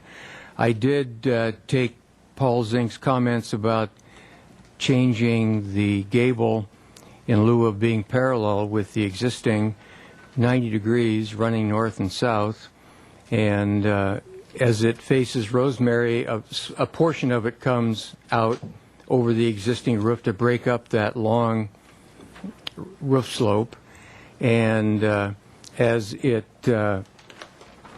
can see from the south elevation, it continues on out and provides a large overhang. I was concerned about the sun and other elements protection facing south, and so that runs 90 degrees to that existing east-west long ridge. Other than that, we're planning on replacing all the windows with Craftsman-type windows that have cut-ups above and single panes below, all wood, going with a lot of teak, especially at the entry and the French doors and so forth, to be a green and green signature look. And other than that, I have one quick question, then we'll wrap it up. I noticed on either the site plan or the floor plan, it talked about something about the front porch. Is this going to be a covered roof element? And no, we can't do anything. So Porch meaning stoop. Stoop. Not porch. That's what I was just clarifying. Unfortunately, we cannot do it. This is all, as we talked about 2 weeks ago, it's legal non-conforming in the existing front yard setback. I had originally proposed an overhang to come out and try and give a little protection, a gable that came out, and Tony caught that and said, you can't do anything along there with the exception of replacing the windows and so forth. So. Thank you. That's my question. So with that, we'll open up public comments. We have one speaker, and that person is Larry Mason. Okay. You can come up to this chair and use that microphone.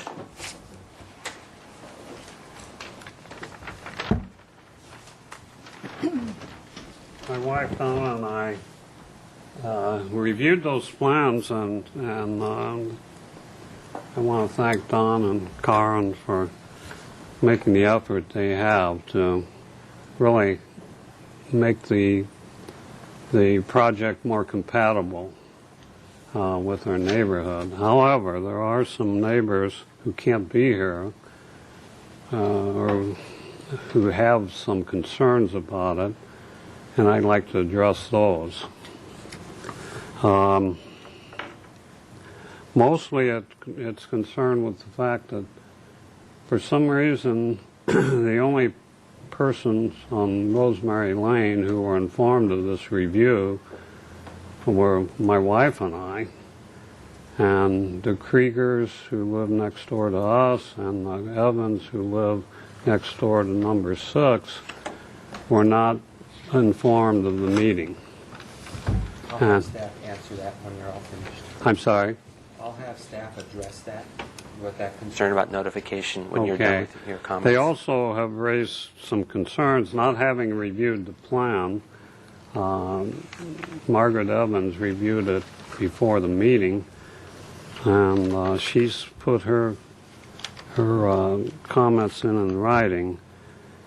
Let me just read, if I need to, what my neighbors have written. Is that acceptable, or is it necessary? If the letters were given to the staff, they email them to us, and then we review them. Okay. And I know I've reviewed some so letters. So if you're aware of what's in there, there's no need to Thank you. Read them into the record. Okay, and you can just pass them on to Tony. He'll just double check that. Okay, I think, have you already done that? Okay. All right, very good. Thank you. Tony, are there any other public comments? We passed all the letters to you, but since we just got some of them today, I can mention them here. I don't know if all of you had a chance to read your email before the meeting, and I'll pass them down to you too. Let's see, we have a letter from, were you Mr. Evans? Yes. Okay. Margaret Evans. I got a letter from Warren and Margaret Evans. Yeah. Okay. Let's see, we also got a letter from Paul Krieger at 32 Rosemary Lane. He was concerned about not receiving a notice and concerned about this craftsman style now is not keeping with the English style, although it's better than the previous proposal a couple of weeks ago. And a letter from Lynn Krieger at 32 Rosemary Lane. She has concerns about hedges. So I'll read what she says. While Rosemary Lane is in the city of Santa Barbara, it has the appearance of a hedgerow street. Because of the narrow streets, low traffic count, and street design, it is possible to have such hedges without view issues to cause traffic hazards. I would strongly prefer that a variance be granted to allow and require the hedge to remain. I think that's out of your purview. That's a zoning issue. Rosemary Lane was originally designed with cottages. Even the largest is relatively modest, around 2,000 square feet or less. We urge you to respect the scale of the street. The style, let's see, as stated above, it's generally a street of cottages. Later houses, such as the one I live in, were designed to be compatible in board and batten composition. We urge you to consider this in reviewing the design of the proposed residence. And off-street parking. Our street is very narrow, really designed as a country lane.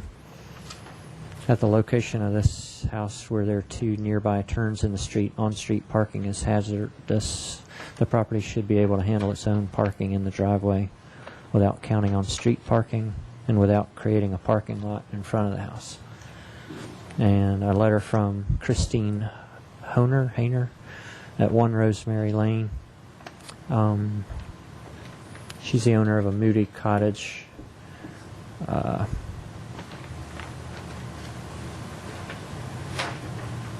Please count me as one of the number of neighbors who would be opposed to the newly proposed Craftsman and would wholeheartedly support the suggested English-styled house. And I have another letter in opposition from Paula Westbury. Thank you. Can you explain which projects get notified a certain radius and which projects are not required to be noticed?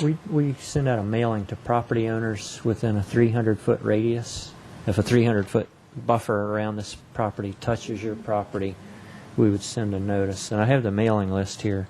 The Kriegers at 32 Rosemary Lane are on the list. And Margaret Evans at 4 Rosemary Lane is on the list.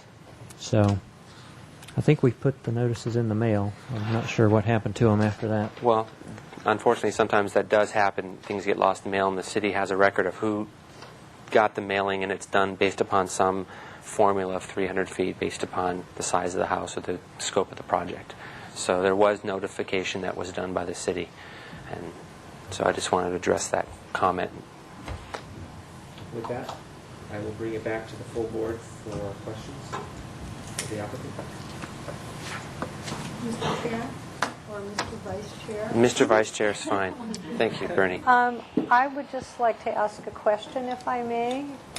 Yeah. And I'd first like to thank you a whole lot for listening and coming back. We are going to approve a project for you. It's just how do we get there and how do we try to get the balance in the neighborhood. So my question is, have you thought, because I know you changed your plan and I know you were surprised that you didn't have the, however that happened, but have you considered a design that does lean a little bit more toward the English style or the Tudor style? I thought we really found a lot to do this.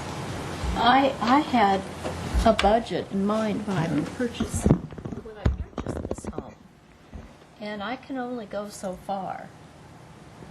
And I did talk to some neighbors about this, and I thought I made that pretty clear.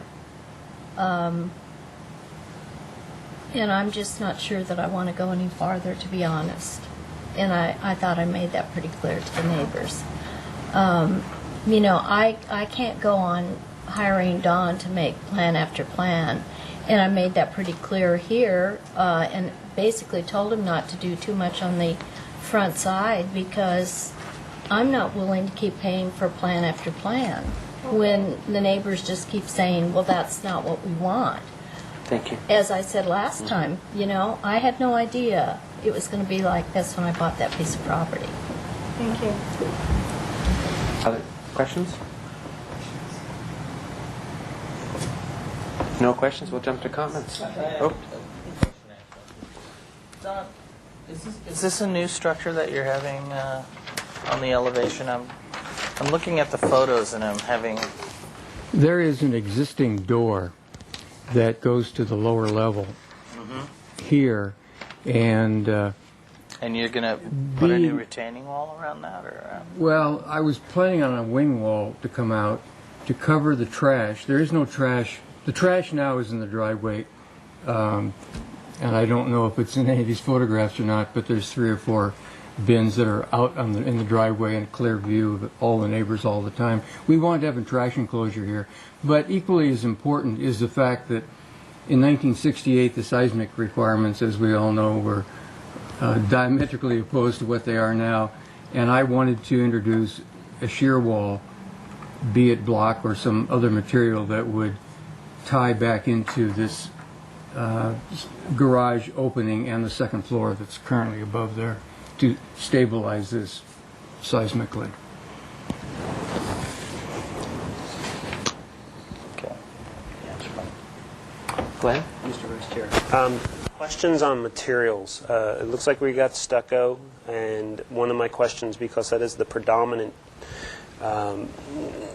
area of the house, is if there's been any discussion about color and how that's going to work with the trim and the rafters, and also if the roof is going to be a new roof, what are the materials and what would the colors be? Well, the exterior plaster is a heavily troweled plaster, as you see now, and our plan is to keep it very dark. We haven't chosen the color yet, but darker than it is now, that would complement all of the fairly dark wood stain on the beams, corbels, brackets, and so forth, and have a light faux, not a fake looking faux, but do a light faux finish on all the exterior plaster. The and the trim would all be darker than that, and so forth. What was your second question? The roof material? The roof material is going to be some cementatious, as thick as we can get fireproof shingle, not asphalt shingles. To look like a slate? It will look as close to a slate as we can afford and is available. Thank you. Typically, homes like this have a cedar shingle, not a shape, but a shingle roof, and we would approximate that as much as we possibly could. And there are a lot of marked items out there now that we could do that with. If there's no more questions, we'll go. Oh. Then we'll go to comments, and you get to be the first one, Denise. Thank you, Mr. Chair. I think this is a great improvement from what we saw before, and it is still not in the genre. I drove up there today and looked around a lot, saw the house as it is. This would certainly be a huge improvement. I also brought along a picture of the largest Moody house that's there, and it's and so that perhaps the public could see what the general feel is of a Moody cottage, in case anyone doesn't really know. It is a charming neighborhood. There are homes there that are one-story homes that are not Moody. The majority. There's only 5 Moody's, and then I was kind of surprised because from everything I was hearing, I thought it was going to be 100% Moody all the way down the road, but it's not. So it is somewhat eclectic, although they are all fairly cottagey in nature, and really appreciate that about it. It was very charming. I think this is really close myself. It is Craftsman, which is throwing in a little bit of a a different aesthete into the neighborhood. Not a terrible one, but I think that depending on how it's put together, how these elements come together, it could be okay with the neighborhood. Thank you, Janice. Anyone else? Well, just to comment on color. Time out. We're Sorry. we're all going to Okay. comment, and then you'll have your turn. Sorry.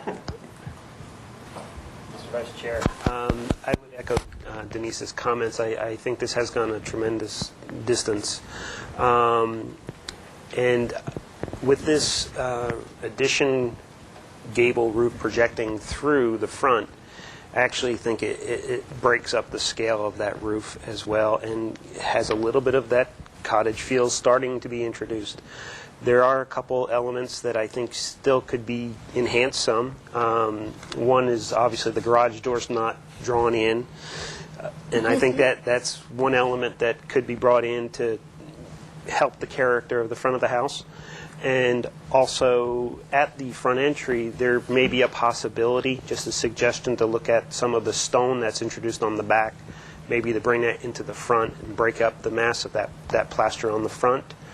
And other than that, I think it's going in a positive direction. Thank you. Any other comments? Gary? Sure. Yeah, I'd like to echo off of Glenn's comments, and mostly I'd like to focus on the north elevation. And certainly the garage would need some work, and this new enclosure element, I'm not completely in favor of adding that element. I think it takes away some of the charm character that's there with the existing curving nature of the stone wall that's in front of it. I think the geometry of that will take away from that, and I'd like to see some more articulation or something done to the front stoop. I mean, you're proposing a new structure, and so I'm not getting the connection of why you can propose a structure on one side of it and then say, well, we can't add on to the porch because of the area. So I really would like to see some articulation done to this front porch area. I do appreciate the new gable roof, and I do appreciate the design. I think it's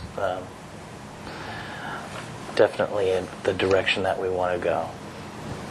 Thank you. Aaron? I'll echo most of those comments. My only thing to add that really hasn't been talked about is some more articulation on the east elevation. There's some stark walls on that side. And wait 1 second for a second. Okay. There's some stark walls on that side, and I'd just like to see that played up a little more.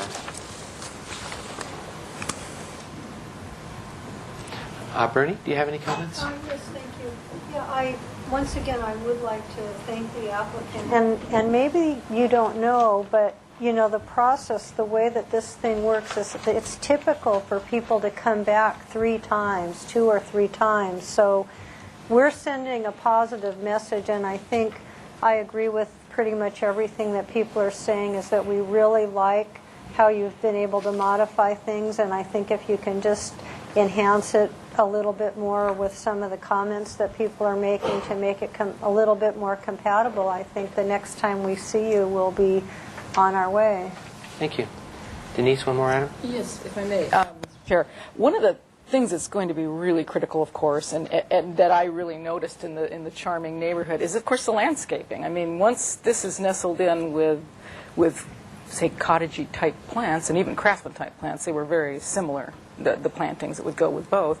I think this will fit in. I think that everyone needs to keep that in mind, that just as a stark home and stark plans, that isn't going to be the finished product. It's going to be surrounded with some beautiful plants, and it will then be even more acceptable, I believe. And I'll just wrap it up by saying, for the front elevation, I'm not sure what your budget is in the process, but in the past and other projects that require a modification to do something up here, I would say roughly that you would have the board's support on doing something here, whether it's going to be stone columns and another covered roof or another pitched roof. The staff hearing officer does not want you to see you create additional, what they would call private space. So they don't want to see any kind of walls and things like this that you can start claiming. But if it's just visual enhancement that takes the house the way it is and moves it into a nicer direction, the design review board would give the positive comments to the staff hearing officer. It's more money for you, but when people come to your door, where are they going to stand so they don't get wet? The doorknob, the surroundings that they have, that's the first glimpse of your home. So that might be some interest. A comment for the architect is to check with staff on whether or not you would need a mod for this shear wall. Because it's greater than a certain height, they might require it, even though logically your whole structural reasons make sense. Gary had some design concerns, but there's something that if you're going to have to go for a mod for this element, then you might as well throw in something else to make the house pretty. And then the comment I wanted to make to the neighborhood is I saw this project 2 weeks ago, and you actually said hi to me as I was cruising through the neighborhood going, who are you? I thought you were a neighbor. The interesting thing is the house, that the way I see it, is already existing, and it already has a certain persona. And as long as the house is moving in a better direction, if she was to move into the Moody sister direction completely, it'd be wonderful. But that's not what this owner wants, and we as a board don't tell people you must do these certain things when they already have a house of a certain vernacular. If this was a brand new home, if there was no lot here, no house here, it'd be a different story. But we already have a home, we already have improvements that she is building upon. So I commend the direction that you're going. There's room for lots more foo-foo details, the trim on the eaves, the gutter that you do, and the downspout you do. All that kind of stuff adds embellishment, which adds more charm. So if there are no other... Oh, could I make a quick comment? Sure. And then these are preliminary sketches, and I stated that we didn't spend a whole lot of time with what you're talking about because I didn't know if it would be wasting my personal time and Karen's money. I received a call from Mr. and Mrs. Mason on Friday. I had turned the drawings in to Tony on Thursday noon, left right after that to go up to my cabin where there's no phone service, no cell phone service up there, and came back Friday night noticing the Masons had called. I called them back on Saturday to try and set up an appointment, knowing that they had been talking to the neighbors and so forth, and Mrs. Mason said, no, we're perfectly happy with it. No point in wasting either of our time. So I did contact the neighbors, and it was no mystery, certainly to the Masons, the most affected neighbors, that we were doing this. Regarding the garage door, I very much want to do 2 doors instead of 1, and which means this is a 16-foot door, and obviously I can't put a column in here and do it right. So that means taking out this, making this the shear wall, extending the door over to here, and somehow tying it all back in so that we could do 2 9-foot, 8.5-foot minimum width doors, all of which didn't warrant, that drawing didn't warrant coming today for, but that is our goal, is to have 2 doors instead of 1. And we do plan on bringing stone around on Rosemary. I want to pick up this stone foundation, as you probably can see from the photographs, is about 12 or 16 inches high here, and is part of the existing cottage that was here. And we plan to augment that and emphasize that a little more than you see here. We did always have planned on going for modification to make sure that the front door, we did recess it about 12 to 18 inches, but we want an overhang to say, I am the front door, because right now it's just nothing. But given the stature of the neighbors and the confrontation, we felt that a modification wasn't in the cards, and so we just recessed the door as much as we could.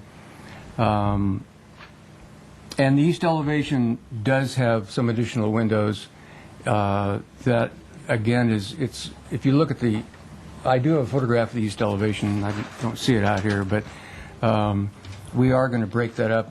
It's not seen by anyone because of the hedges and so forth, but we do want to do more to that elevation to break drops it up. off And very. there would be a door in It's here. very long and drops off into an orchard, and no one can see it actually.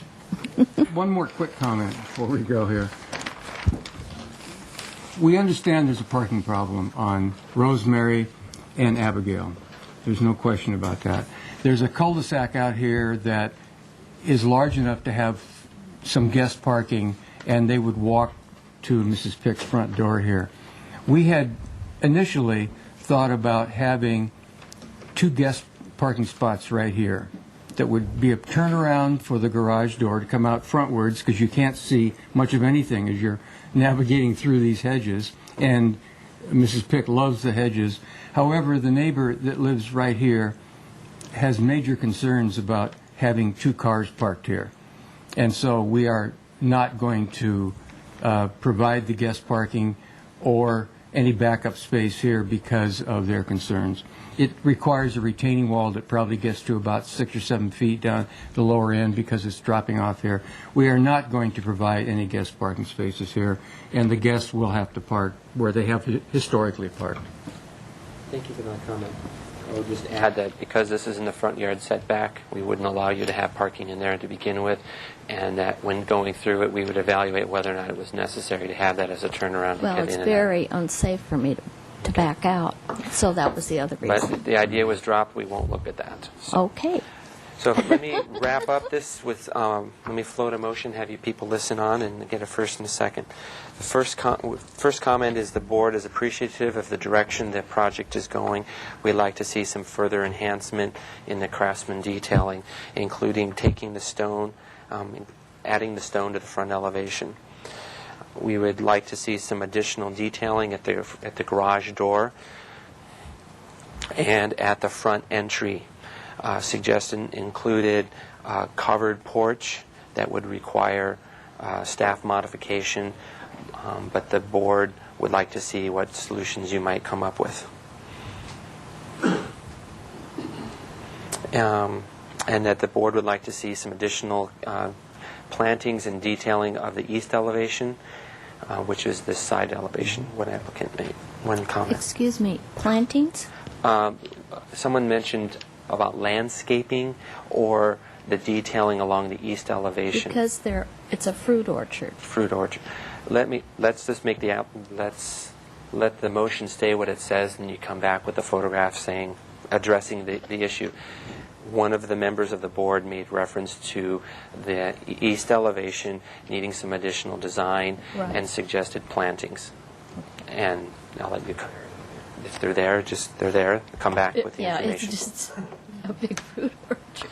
So with that, that's the motion on the table. If someone likes that, first and a second. I'll make that motion. First. Okay. And this would be an indefinite continuance? 2 weeks. 2-week continuance? Under discussion? Under discussion? Did we add anything about a porch element on that? Or for him to I told him to study the front entry stoop and to bring forth design ideas for a covered porch that would require a modification. Good.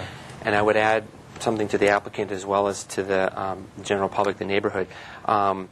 The public might not be happy with the modification granting this house to get larger and bigger, and we would listen and understand what you have to say if there was a concern. If the board as a whole feels it's an improvement to the structure and it's making a nicer building, we will just give positive comments to the staff hearing officer, and the staff hearing officer makes the decision based upon your input as the neighbors, thinking that this is an inappropriate request on the owner to create a covered porch and all these different things. So I'll just leave it at that. So we have a first and second. Any other discussion? Yes, Mr. Chair, yeah, regarding what you're saying about the porch, I mean, that hasn't really been something that you've indicated that you wanted, so we're not trying to force anything either. Excuse me, I would really like to have Oh, that. okay. Well, I then- mean, it's really important on a craftsman house. Okay, well then, let's and go they with do that stained motion. glass, and in the side lights and the door, it's very important. Okay, well, I think then we'll keep that motion standing and But it's, see what comes back. it's not a guarantee because it's in that zone. Since you indicated that, that would make a difference to the front of the house, a great architectural detail. So we would like to work towards that. Our first submittal did have an overhang coming out over the front door. But then we were And told... Tony wouldn't accept it rightfully until I took it off and had no appendages at all. There are certain procedures involved. I one of them, understand. and that's... This did not exceed the 30-inch front yard, the architectural overhang that would come out, and I felt that would be acceptable given the existing 36-inch overhangs. But Tony researched that, talked to somebody, and said no changes at all. So that's why there is none now. Thank you. Any other discussion? I guess, Mr. Chair, I'd just like to finally say that I think this has all the elements of being a balanced situation where you can get what you want without being a detriment to the neighborhood. So, and I know you have a great architect, so we look forward to seeing the elements that you come back with, keeping in mind now that you've heard everybody's story. So thank you. Thank you. We want to make everybody happy. Thank you. Okay. Well, somewhat happy. I'd like to call for a vote. All in favor of the motion? Aye. Opposed? Motion carries, and we'll move on. Thank you. We'll see you in 2 weeks. Check with Tony that we have room on the agenda. We are now on item 4. We are 5 minutes behind, but that's okay. This project we've seen before. It is 1600 West Mountain Drive. Lighter color that would blend in better with the neighborhood. Well, like a gray. I don't know what you mean by. You take that outside. Thank you.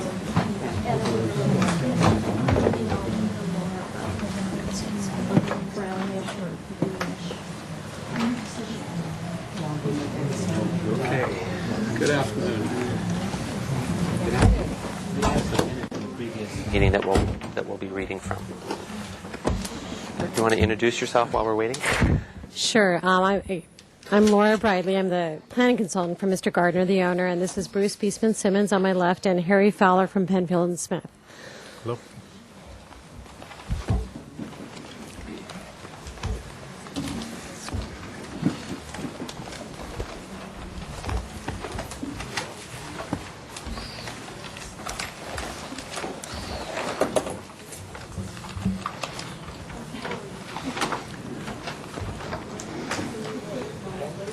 Can I put a colored version of the identical thing? If they're 100% identical, yes, you may. Other than the color. Other than the color, yes.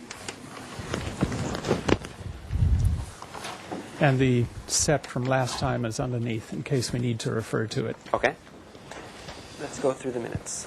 Mr. Chair, the motion for the last meeting was number 1, to study reducing the size, bulk, and scale. Consider digging in and/or sliding down the hill. Number 2, restudy the amount of north-facing glass. Number 3, provide site sections. Number 4, restudy the 4-car carport. And number 5, provide photos from the property across the street. Okay, how would you like to start? Well, let's address the first 4. Okay.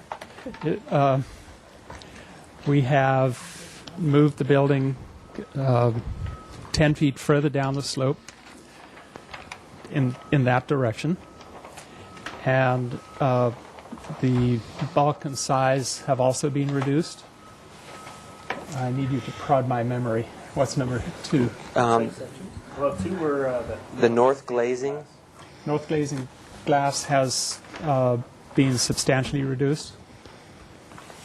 And there are site sections provided and building sections. Why don't you walk us through a couple of those sections? And can I just, to supplement what Bruce was saying, I met with the fire department, also with a representative from Penfield and Smith during the last recession from your meeting, and part of what the site plan shows is a widened driveway and also a hammerhead turnout, so they were happy with that. Even though it's not necessarily required, it was strongly recommended. So that was my contribution to the site plan discussion. Hi. All right, you're going to go through some site sections. Yes.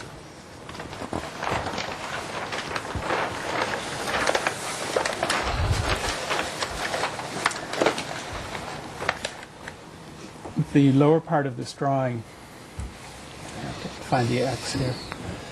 This is the proposed project. This is Mountain Drive. This is the neighbor across the road and up a bit. And this is further up the hill.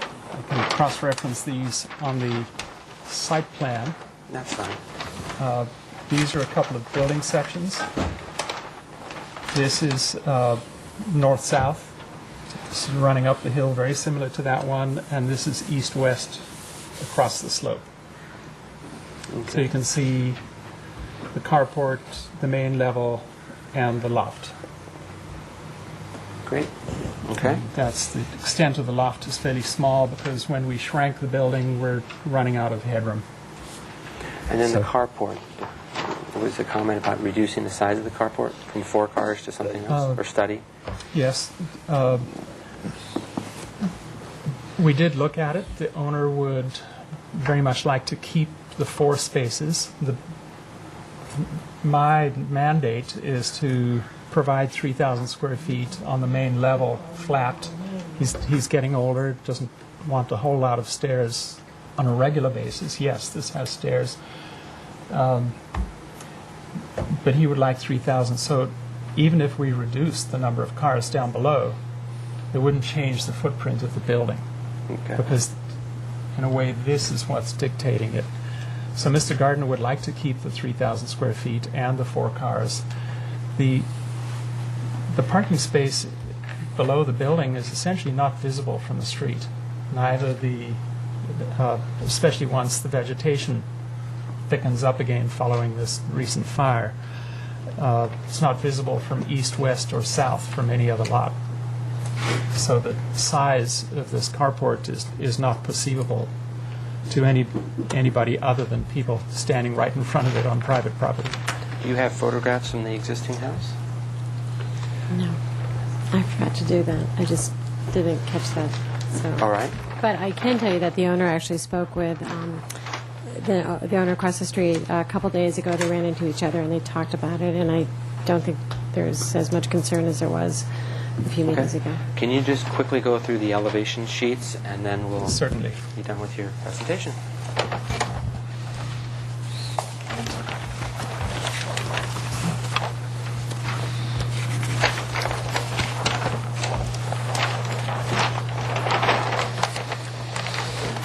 One of the significant changes in what you're seeing now compared to last time is that last time I was proposing these large swatches of ribbon windows.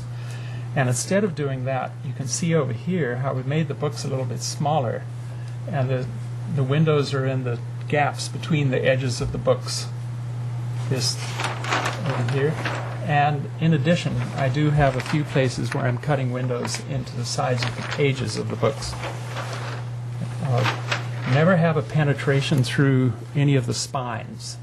It's only ever through pages. So and you can also see, well, the north. Here's the north elevation, where we had a lot of these. In fact, this whole stretch here was glass before.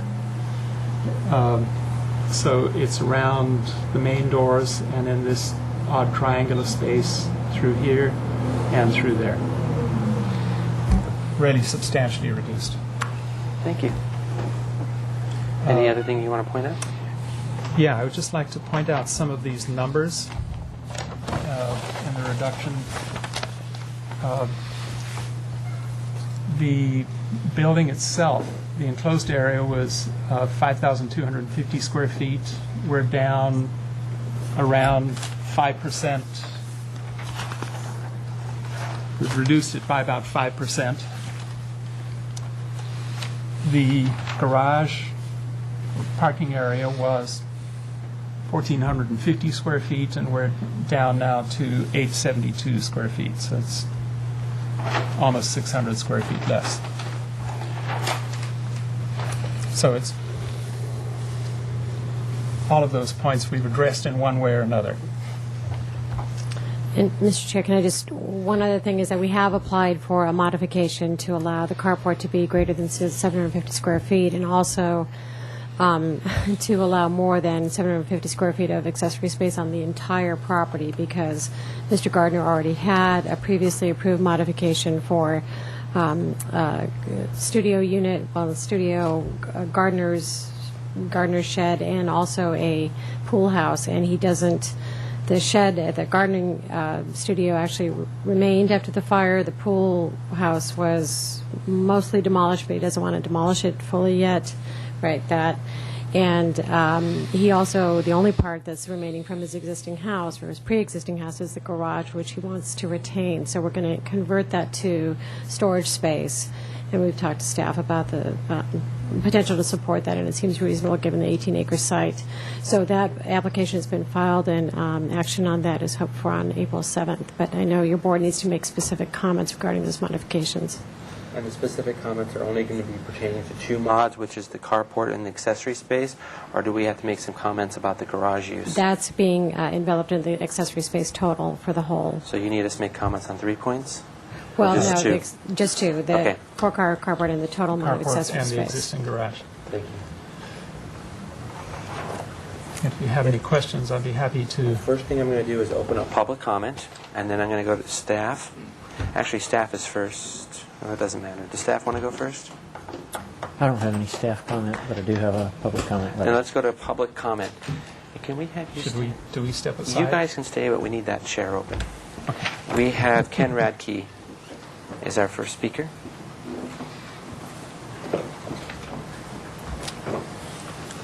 Mr. Chair, members of the board, I'm Ken Radke. I am a neighbor in this area, and today I'm representing the Mountain Drive Community Association and our sort of neighborhood review board. The neighborhood remains very concerned about the overall scale and scope of this project, and especially the prominence of this particular site. Its view, especially to all areas, points south, east, and west because it is on this great prominent spot, and we encourage the owner here to redevelop and enjoy that parcel, but please to be respectful of the concerns of the neighborhood. Again, the height of the project on that downhill side is of major concern, and it seems like it's got a fairly broad spread of that project and fairly continuous on that downhill set of elevations.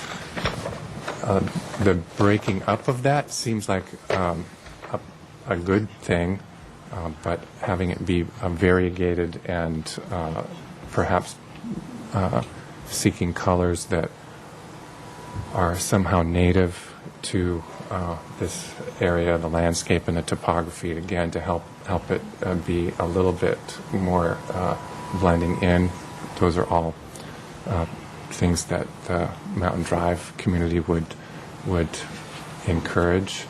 And again, just with all respect, express our concerns about the size and prominence of the project, and hope that you all will find a sensitive way forward. Thank you. Thank you very much. Thanks. If there's no other public speakers, I'll close public comments and move it to staff. We do have one public comment letter from Paula Westbury. She's opposed to the project. Thank you. And no staff comments? I'll return it back to the board for questions for the applicant. Mr. Chair? Yes. Just a question as far as the reduction of the building. We slid it 10 feet towards the ocean, or I guess south. The finished floor or the base elevation where you park, that probably came down in elevation. Or could you just explain what the overall effect of where the roof height changed from the previous design? I'd be happy to. I brought the drawings from last time so we can look at the best way to do this, as we discussed before, is on the roof plan. So here, as Mr. Mann suggested, we have the height, this is the highest point right here. The height at that point, the height of the ground level below, and the delta. So you can see all three bits of pertinent information. So let's look at 762.64, and I don't know what I'm going to find when I get here. Hope I'm not squirming.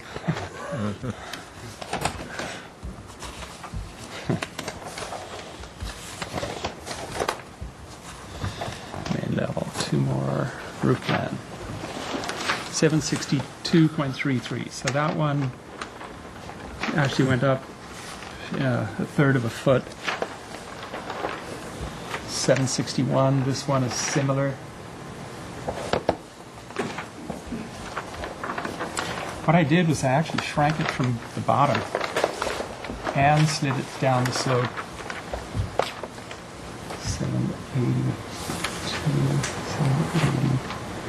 This one's quite different. 784 versus 787. Because this is the view corridor from the house up above. Although when I cut the section, it's not through here, it's at the high point. 786, this is also lower. This is lower by a couple of feet. So it's similar to where it was over here in terms of height.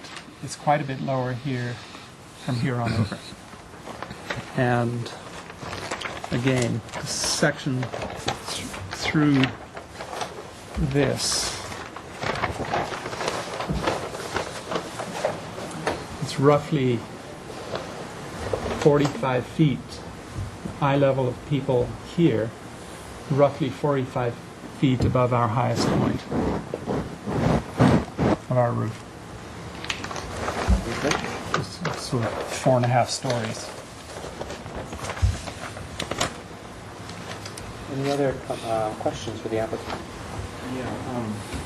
Is this the accurately drawn fire turnaround? It seems a little long on the end here. Well, I believe that it has been extended down a little bit further to meet the strict fire department's criteria. It doesn't have to be quite that long.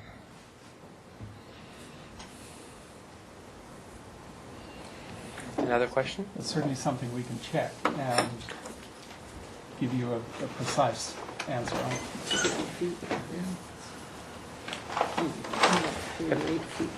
If there are no more questions, I'll move to comments.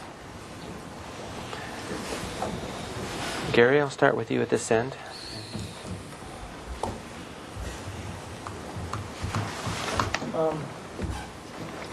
I'm actually pleased with the height of the building. I think that it's well situated into the site. And as far as removal of the glazing, I think that's a positive step. I'm a little. The windows now tend to bother me because they look very foreign to the architecture of it, and I really kind of miss that. I think that'll really. I think that could use some study, that how the fenestration is in there. I think if it was not level or perpendicular, it would probably read better. No pun intended.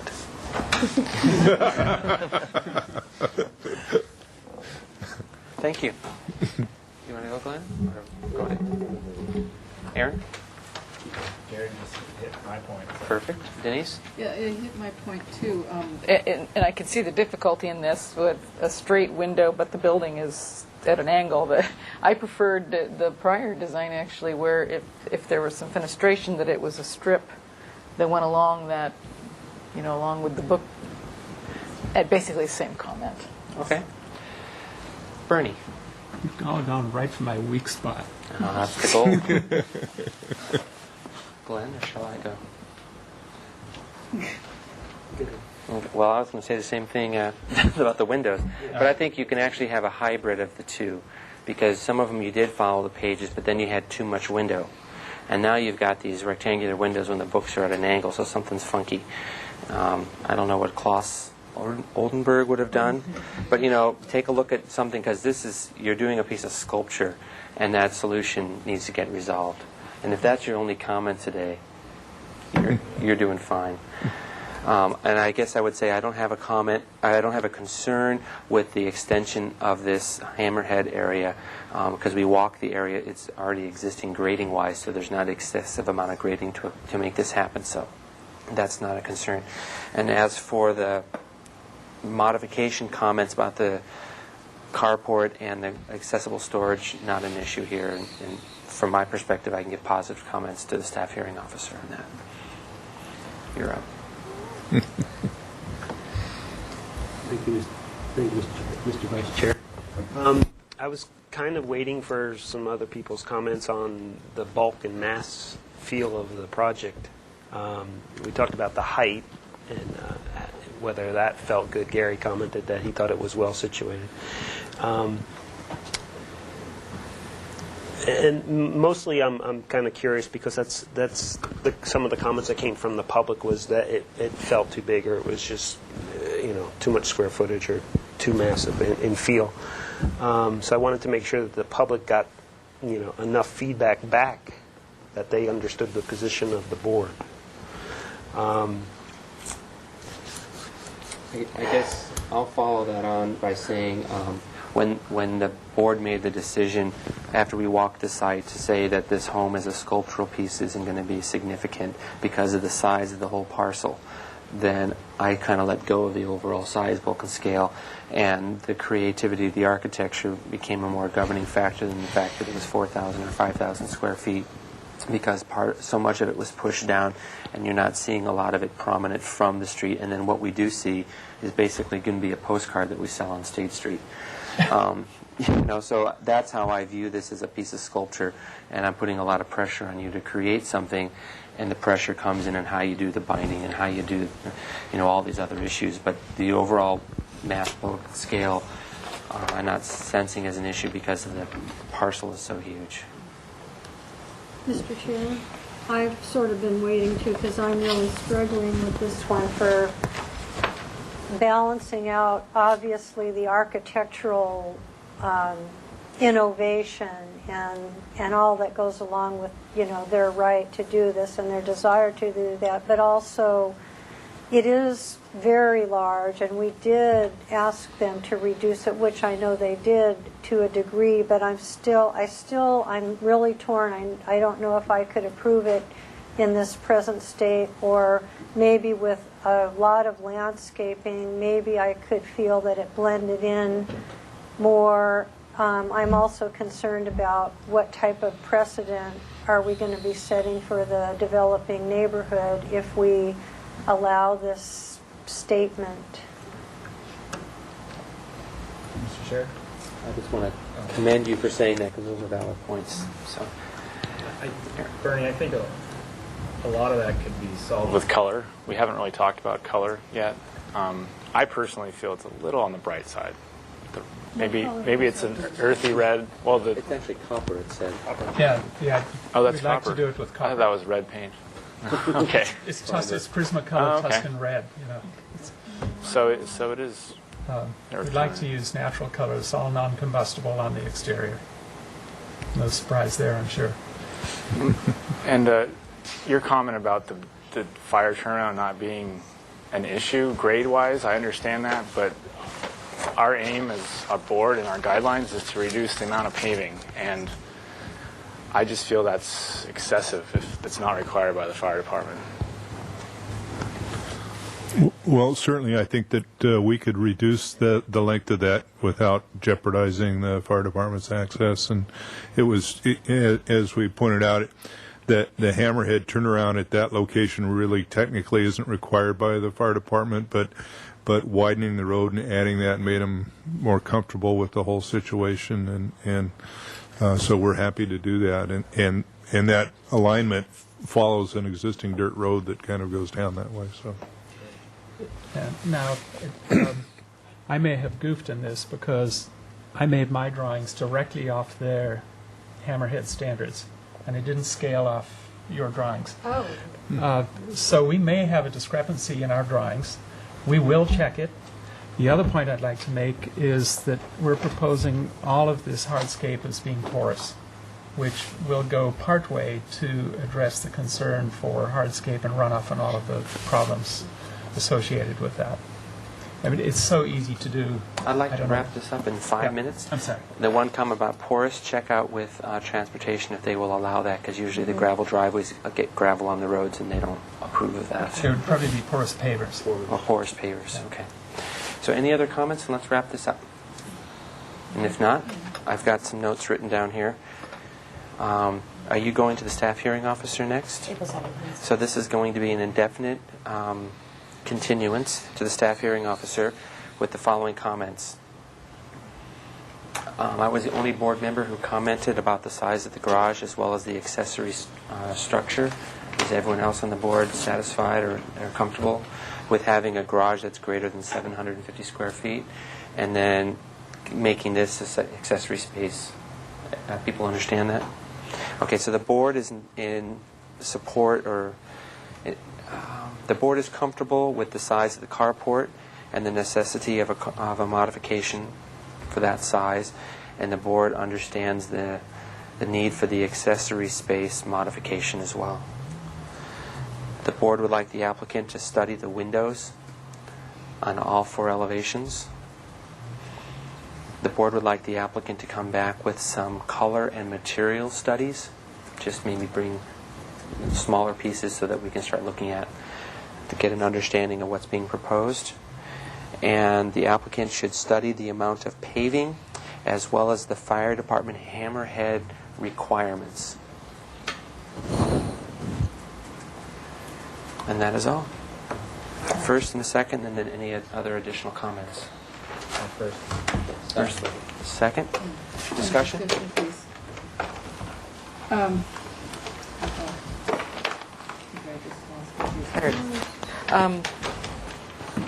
I have to bring up the pink elephant in the room. I just am really concerned and feel like it might be appropriate at some point here soon to have a straw vote on whether or not we would ever see this pass through our board. I think that it's very innovative, it's very eclectic, and is it something we can actually really approve? I'm having a hard time with it, and I don't know. I think other people are too, and that for some reason we're not speaking up as we usually do on this, and I don't know why.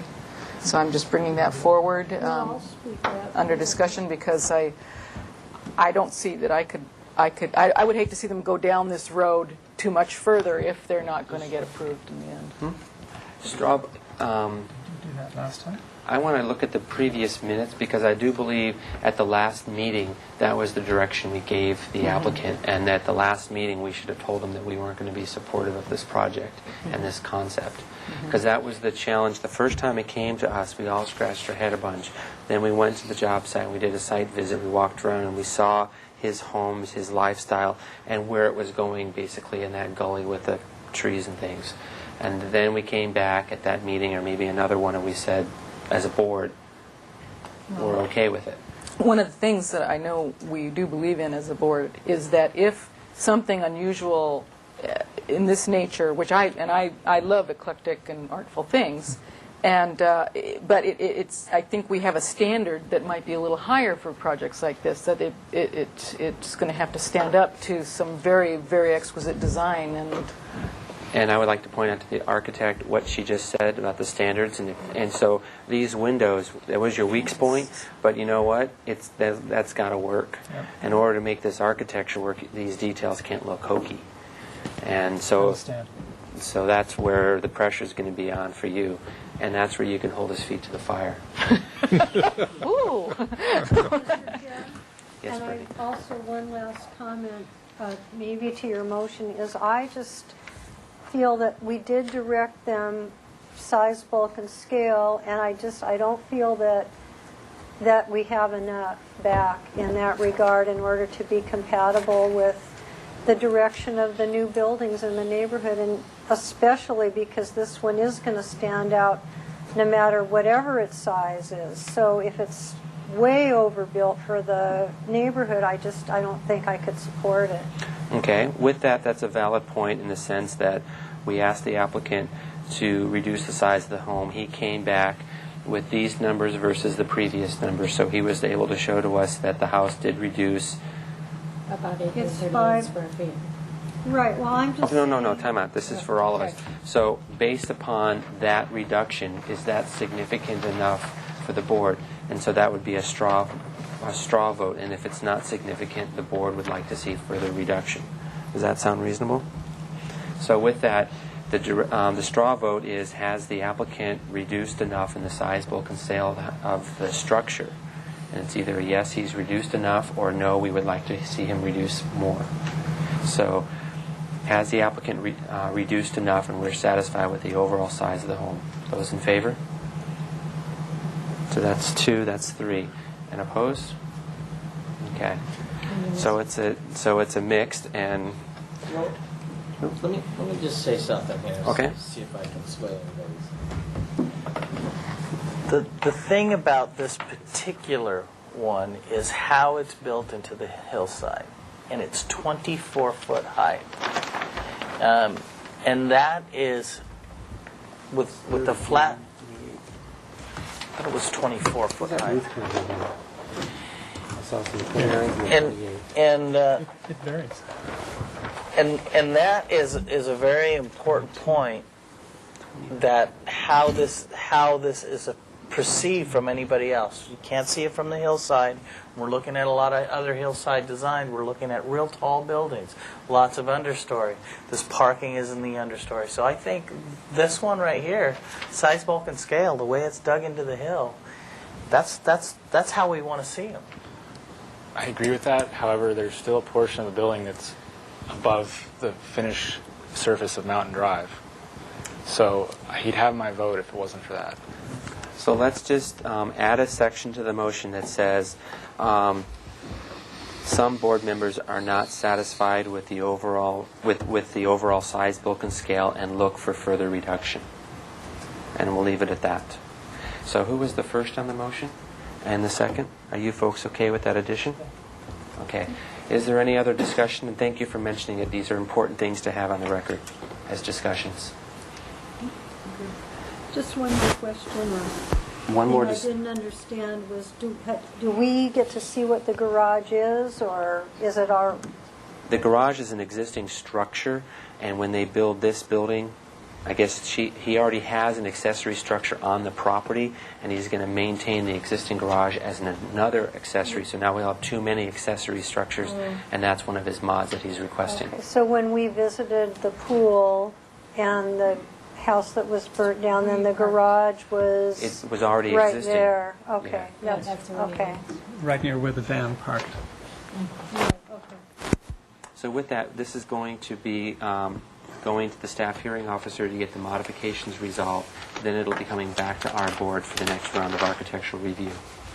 Mr. Chair, one of the things that's always important, obviously, on a larger structure and fitting it in and screening it, and is the landscape. And I'm not sure we've actually talked much about that. So a comment just for you, not on the, doesn't have to be part of the motion, but bring some conceptual schematic landscape plans, so then that some of that can be looked at the next round. Yeah, but it's not in the minutes, so write it down in your own notes. So with that, I'll call for a vote. All in favor? Aye. Opposed? Motion carries. Thank you for your time. And thank you for coming. All right, so We're now hearing an item out of order, but it was posted. We're now going to be hearing item 9, which is 324 East Calle Lorales. And we are 10 minutes behind, but that's okay.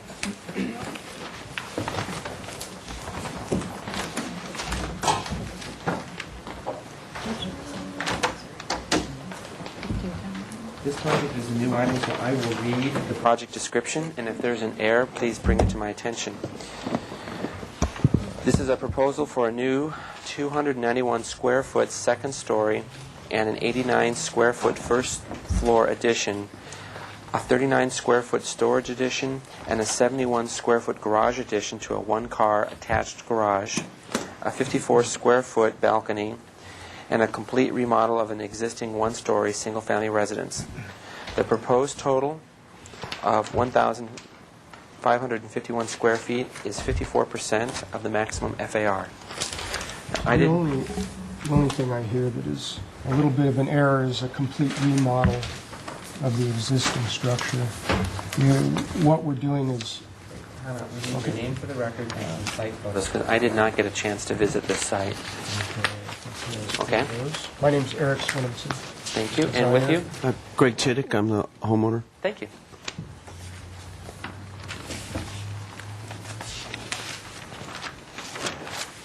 So this is kind of in the newer section of San Roque?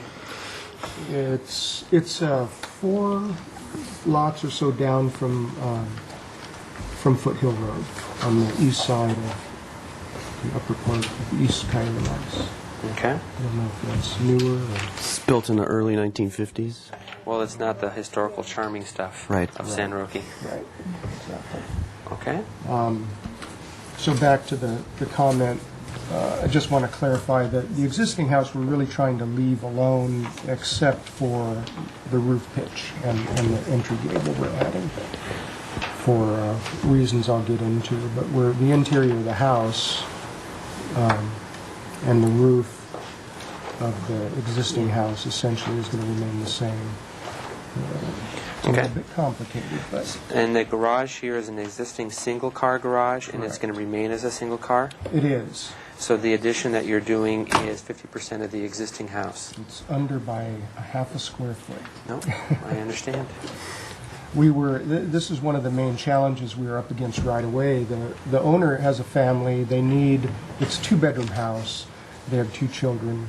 So they needed a bedroom and a bath as a minimum. And immediately we were up against going over 50%. And once we go over 50%, we have to have 2 covered spaces. And there's an exception. But what happens is we end up going into the setback with a complying 2-car garage, assuming the stairs are going to be where we want them, which means a modification, or moving the garage somewhere else, which a lot of this involves going over this existing underground drainage pipe that we're trying to avoid because of some engineering issues that then we'd be up against. So the other part of it is if we go over 50% and we are able to do a 2-car garage, then we get to go over 50%. But part of the thing we're proposing is to stay small, and we want to do a modest addition. Let's see the elevations, see how it looks from the street. The street view is here. And we have a low pitch roof now. We're proposing putting some trusses on top to raise the pitch to a 5 and 12, in part to mitigate the second story massing. What's this material? Stucco, and then a shingle. This piece is set back, I believe it's 4 feet from the front of the garage, and then again another 3 feet back to the second upper portion. So we have 2 different levels, and we're keeping 7-foot plates on both the upper floors to again try to keep it down. We're proposing some green factors such as photovoltaics. That's one of the reasons we were trying to get this one gable or roof slope on the south facing. And we're putting in a new high efficiency furnace, insulating. Okay. Just the floor plan real fast.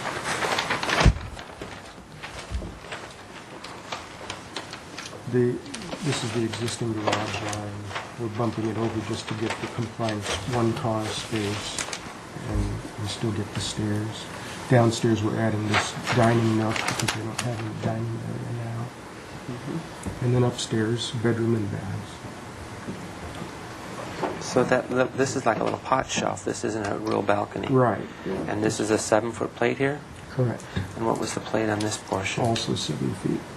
Now it steps up further in the back in order to stay above. They have this cathedral ceiling that they want to maintain, even though we're putting scissor trusses on top of it.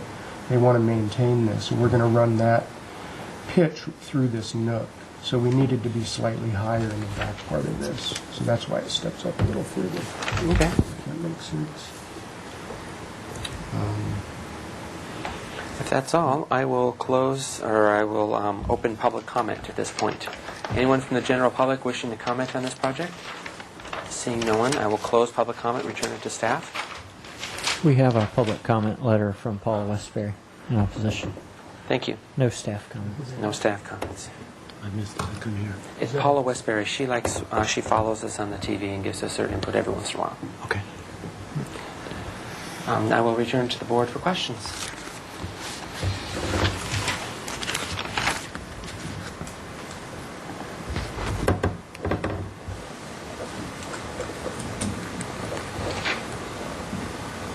Mr. Vice Chair. I was trying to figure out the side setback from the balcony to the property line, approximately how far that was.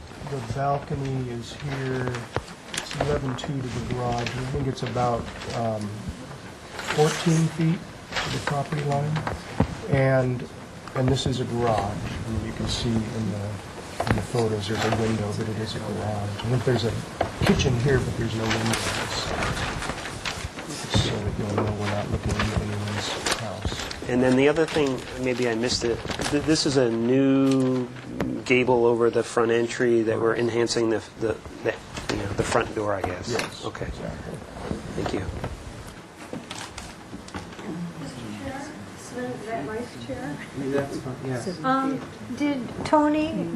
Do the neighbors get notified on a relative? They did, and so I'm getting it. So, did you talk to your neighbors? Yeah, I did the 20, and I spoke to about half of them, and then I made sure I spoke to all the immediate neighbors. And the plants who live next door to us have been part of this process. We've kept them very, very connected with it. And so.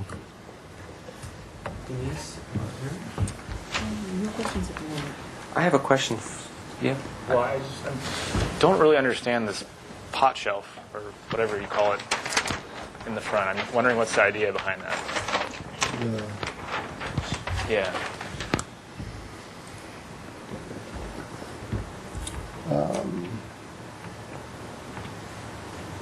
Well, I think it was just to add some depth to that face. That's all. Just to be a false balcony. Does the door, is that a door that opens to it, or a No, window? it's just a You window. can't stand on it? Correct. Question I have has to do about your setbacks, and what you're doing on the project is an enhancement. It's a minor technicality. Did staff talk about having to need a mod for changing the roof at this point, or is the existing house not in the setback? I was trying to figure out the 6-foot interior setback line and where the house footprint is, 5.2 and 5.3, and I think staff or I'm going to say that the board might or will get comments about whether or not they'll find that's an appropriate improvement. But this would need a modification to. I think This is the roof overhang. But I think you just caught something that I didn't even consider. Well, whoever was the staff person reviewing it, but that happens because I made 3 mistakes this month already. But I don't count too often. So just for my clarification, I guess the house was originally built with a 5'6" setback, and it's gone to 6, and because we're making changes in that setback, is that what it is? Right, and it's... Okay. Exactly. Okay. They call it an intensification of the encroachment, I think. All right. Yeah. And so then the question is, could you make that a hip versus a gable end at that point? Because once you do the gable end, you're creating more mass that's 5 feet from the wall. And if it was a hip, then it would be unperceivable, the actual encroachment at that point. But it changes the look on the outside of the house. Right. It would that, as well as they have this existing low-pitched Cathedral side, ceiling. which would probably- And those were your reasons for against it, so.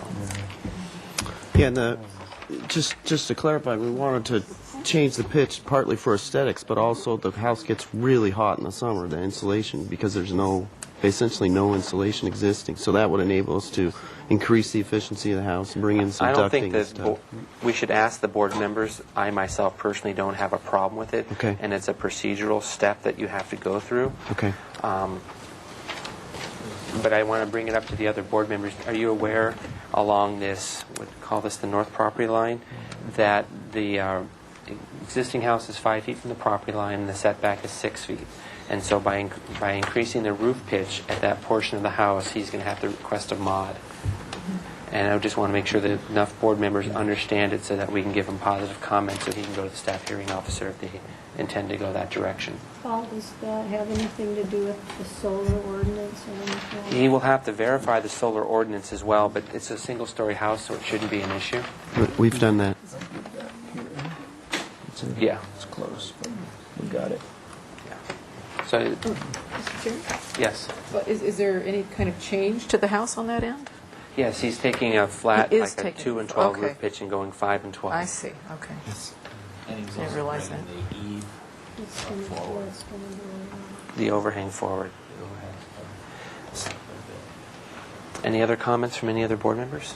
Well, this overhang exists. Let's actually jump into comments and then we'll wrap this up.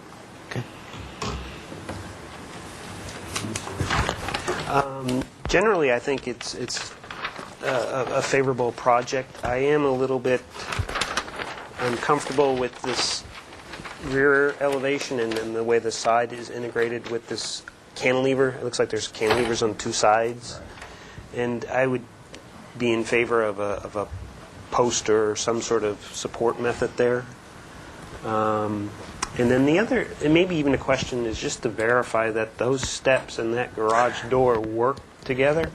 I'm just not sure about the intermediate level there. You don't have to show us, just look into it. I believe I did, but Okay. I'll look again. That's my general comment. The way these planes in the back work together in this roof and the column or support method, I think should be looked at.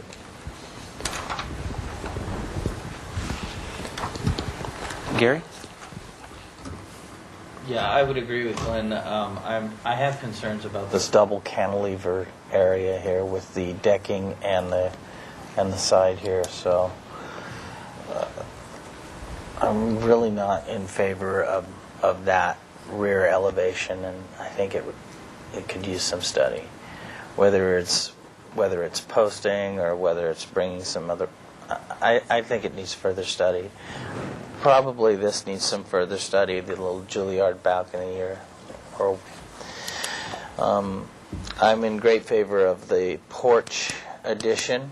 I like that. I'm also in favor of changing the roof pitches. I think it gives it a good architectural element, and I would be in favor of any modification that has to deal with that.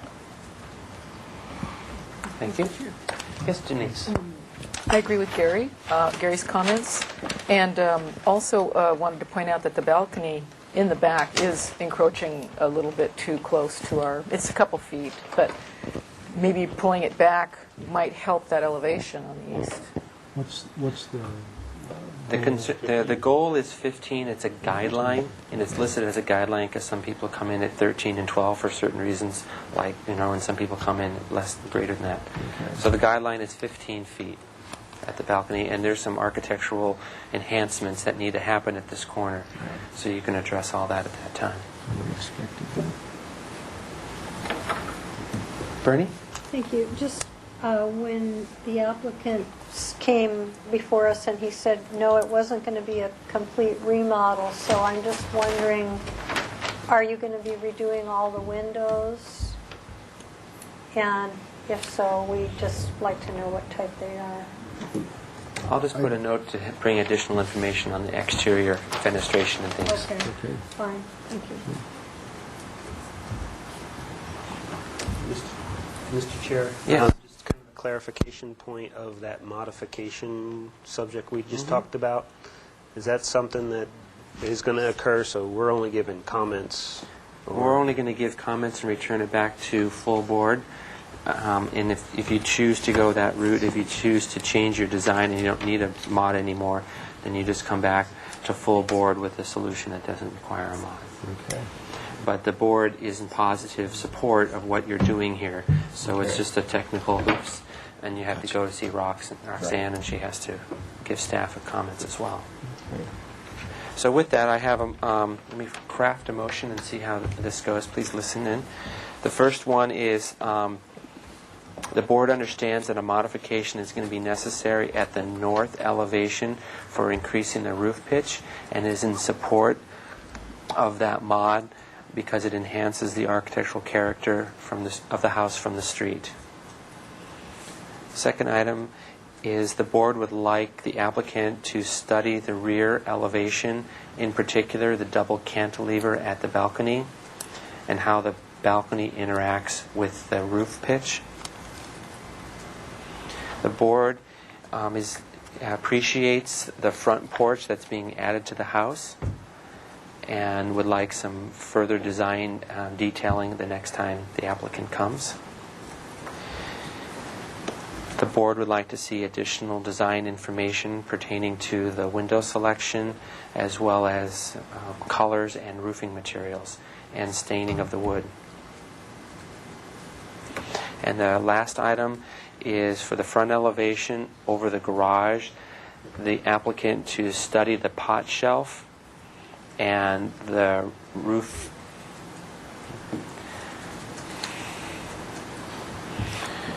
Just study the front elevation above the garage, in particular the pot shelf and the roof pitches. I'll leave it at that. And I guess I'll add one last item, is the applicant to verify the stairs, and the board suggests cutting a section through the stairs. And so you can do a section through here that shows your ceiling, and then that shows why this part is being elevated over this part. Excuse me, Mr. Chair. Let's go with staff, and then we'll go with the first and the second. Thanks for pointing out that issue with the setback. It's okay. And if the applicant wants to pursue a mod, we may have to bring him back to an SFDB hearing and notify the public that the mod is being requested, because our project description and our notice that we did for this meeting didn't say anything about a mod being requested. Can we do that at a consent agenda, or does it need to be full board? We could do it at consent. Okay, then if that's the case, it'd be a consent. Should we take a straw vote so that people on consent know what the board's opinion was? Mm-hmm. So going back to that modification over here on the north property line, I want to do a straw vote for the record. How many people are in favor of the mod for increasing the roof pitch? And the mod is 6-0. I thought you were going to take the straw vote on how many people were okay with that, those comments being taken at consent calendar. Oh. We'll do that next, what Tony just said. All in favor? Okay. So we can go back to consent. If you want to go forward with a mod request. Yes. Yeah, we looked into the HIP quite a bit and couldn't quite make it work. Okay. So we can put that on consent calendar to get those comments on the record for the staff hearing officer. Now, do you want to see that revised project back here at full board? Yes. Once the modification has been addressed, to come back to full board dealing with the rear elevation, this pot shelf thing, this section through here, as well as some additional detailing, make sure that this is 6x or 8x and the chunky pieces of wood. There were comments about the window, beginning of colors, what you want to do for your roof material, just so we have a flavor of what's going on. Gotcha. Any other discussion about this motion? We need a first and a second. Mr. Chair, I'll first that. But, Okay. Second. And under discussion? Under discussion, the garage door, if we could get some what I was gonna enhancement. say. Well, there you go. Under discussion, what are we adding about the garage door? If we could do a carriage-style garage door. So the applicant should just bring information about a garage door, and it's suggested to be a carriage style. Okay? Excuse my cluelessness. What's a carriage garage? Historically charming. Historically charming. But they make them out of fiberglass. Something cute. Cute and charming? Yeah, Mr. Chair, just a question for the board. I see these windows are drawn mostly as what looks like sliders. Curious as to if the board would be eventually supporting sliders, and if they're wood, that's probably fine. But if they're going to be vinyl, or what the thought process is with the new windows. How about we just ask the applicant when he comes back the next time to bring us more information about the windows, and leave it at, and we'll add that to the motion. Okay with the first? Yes. Okay with the second? Okay.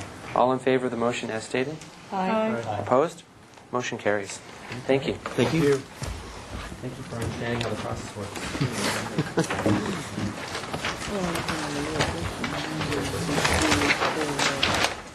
We have one more, don't we? Oh, we're on schedule break until 6:10. We're a little bit late. Oh, man. We caught up. So we'll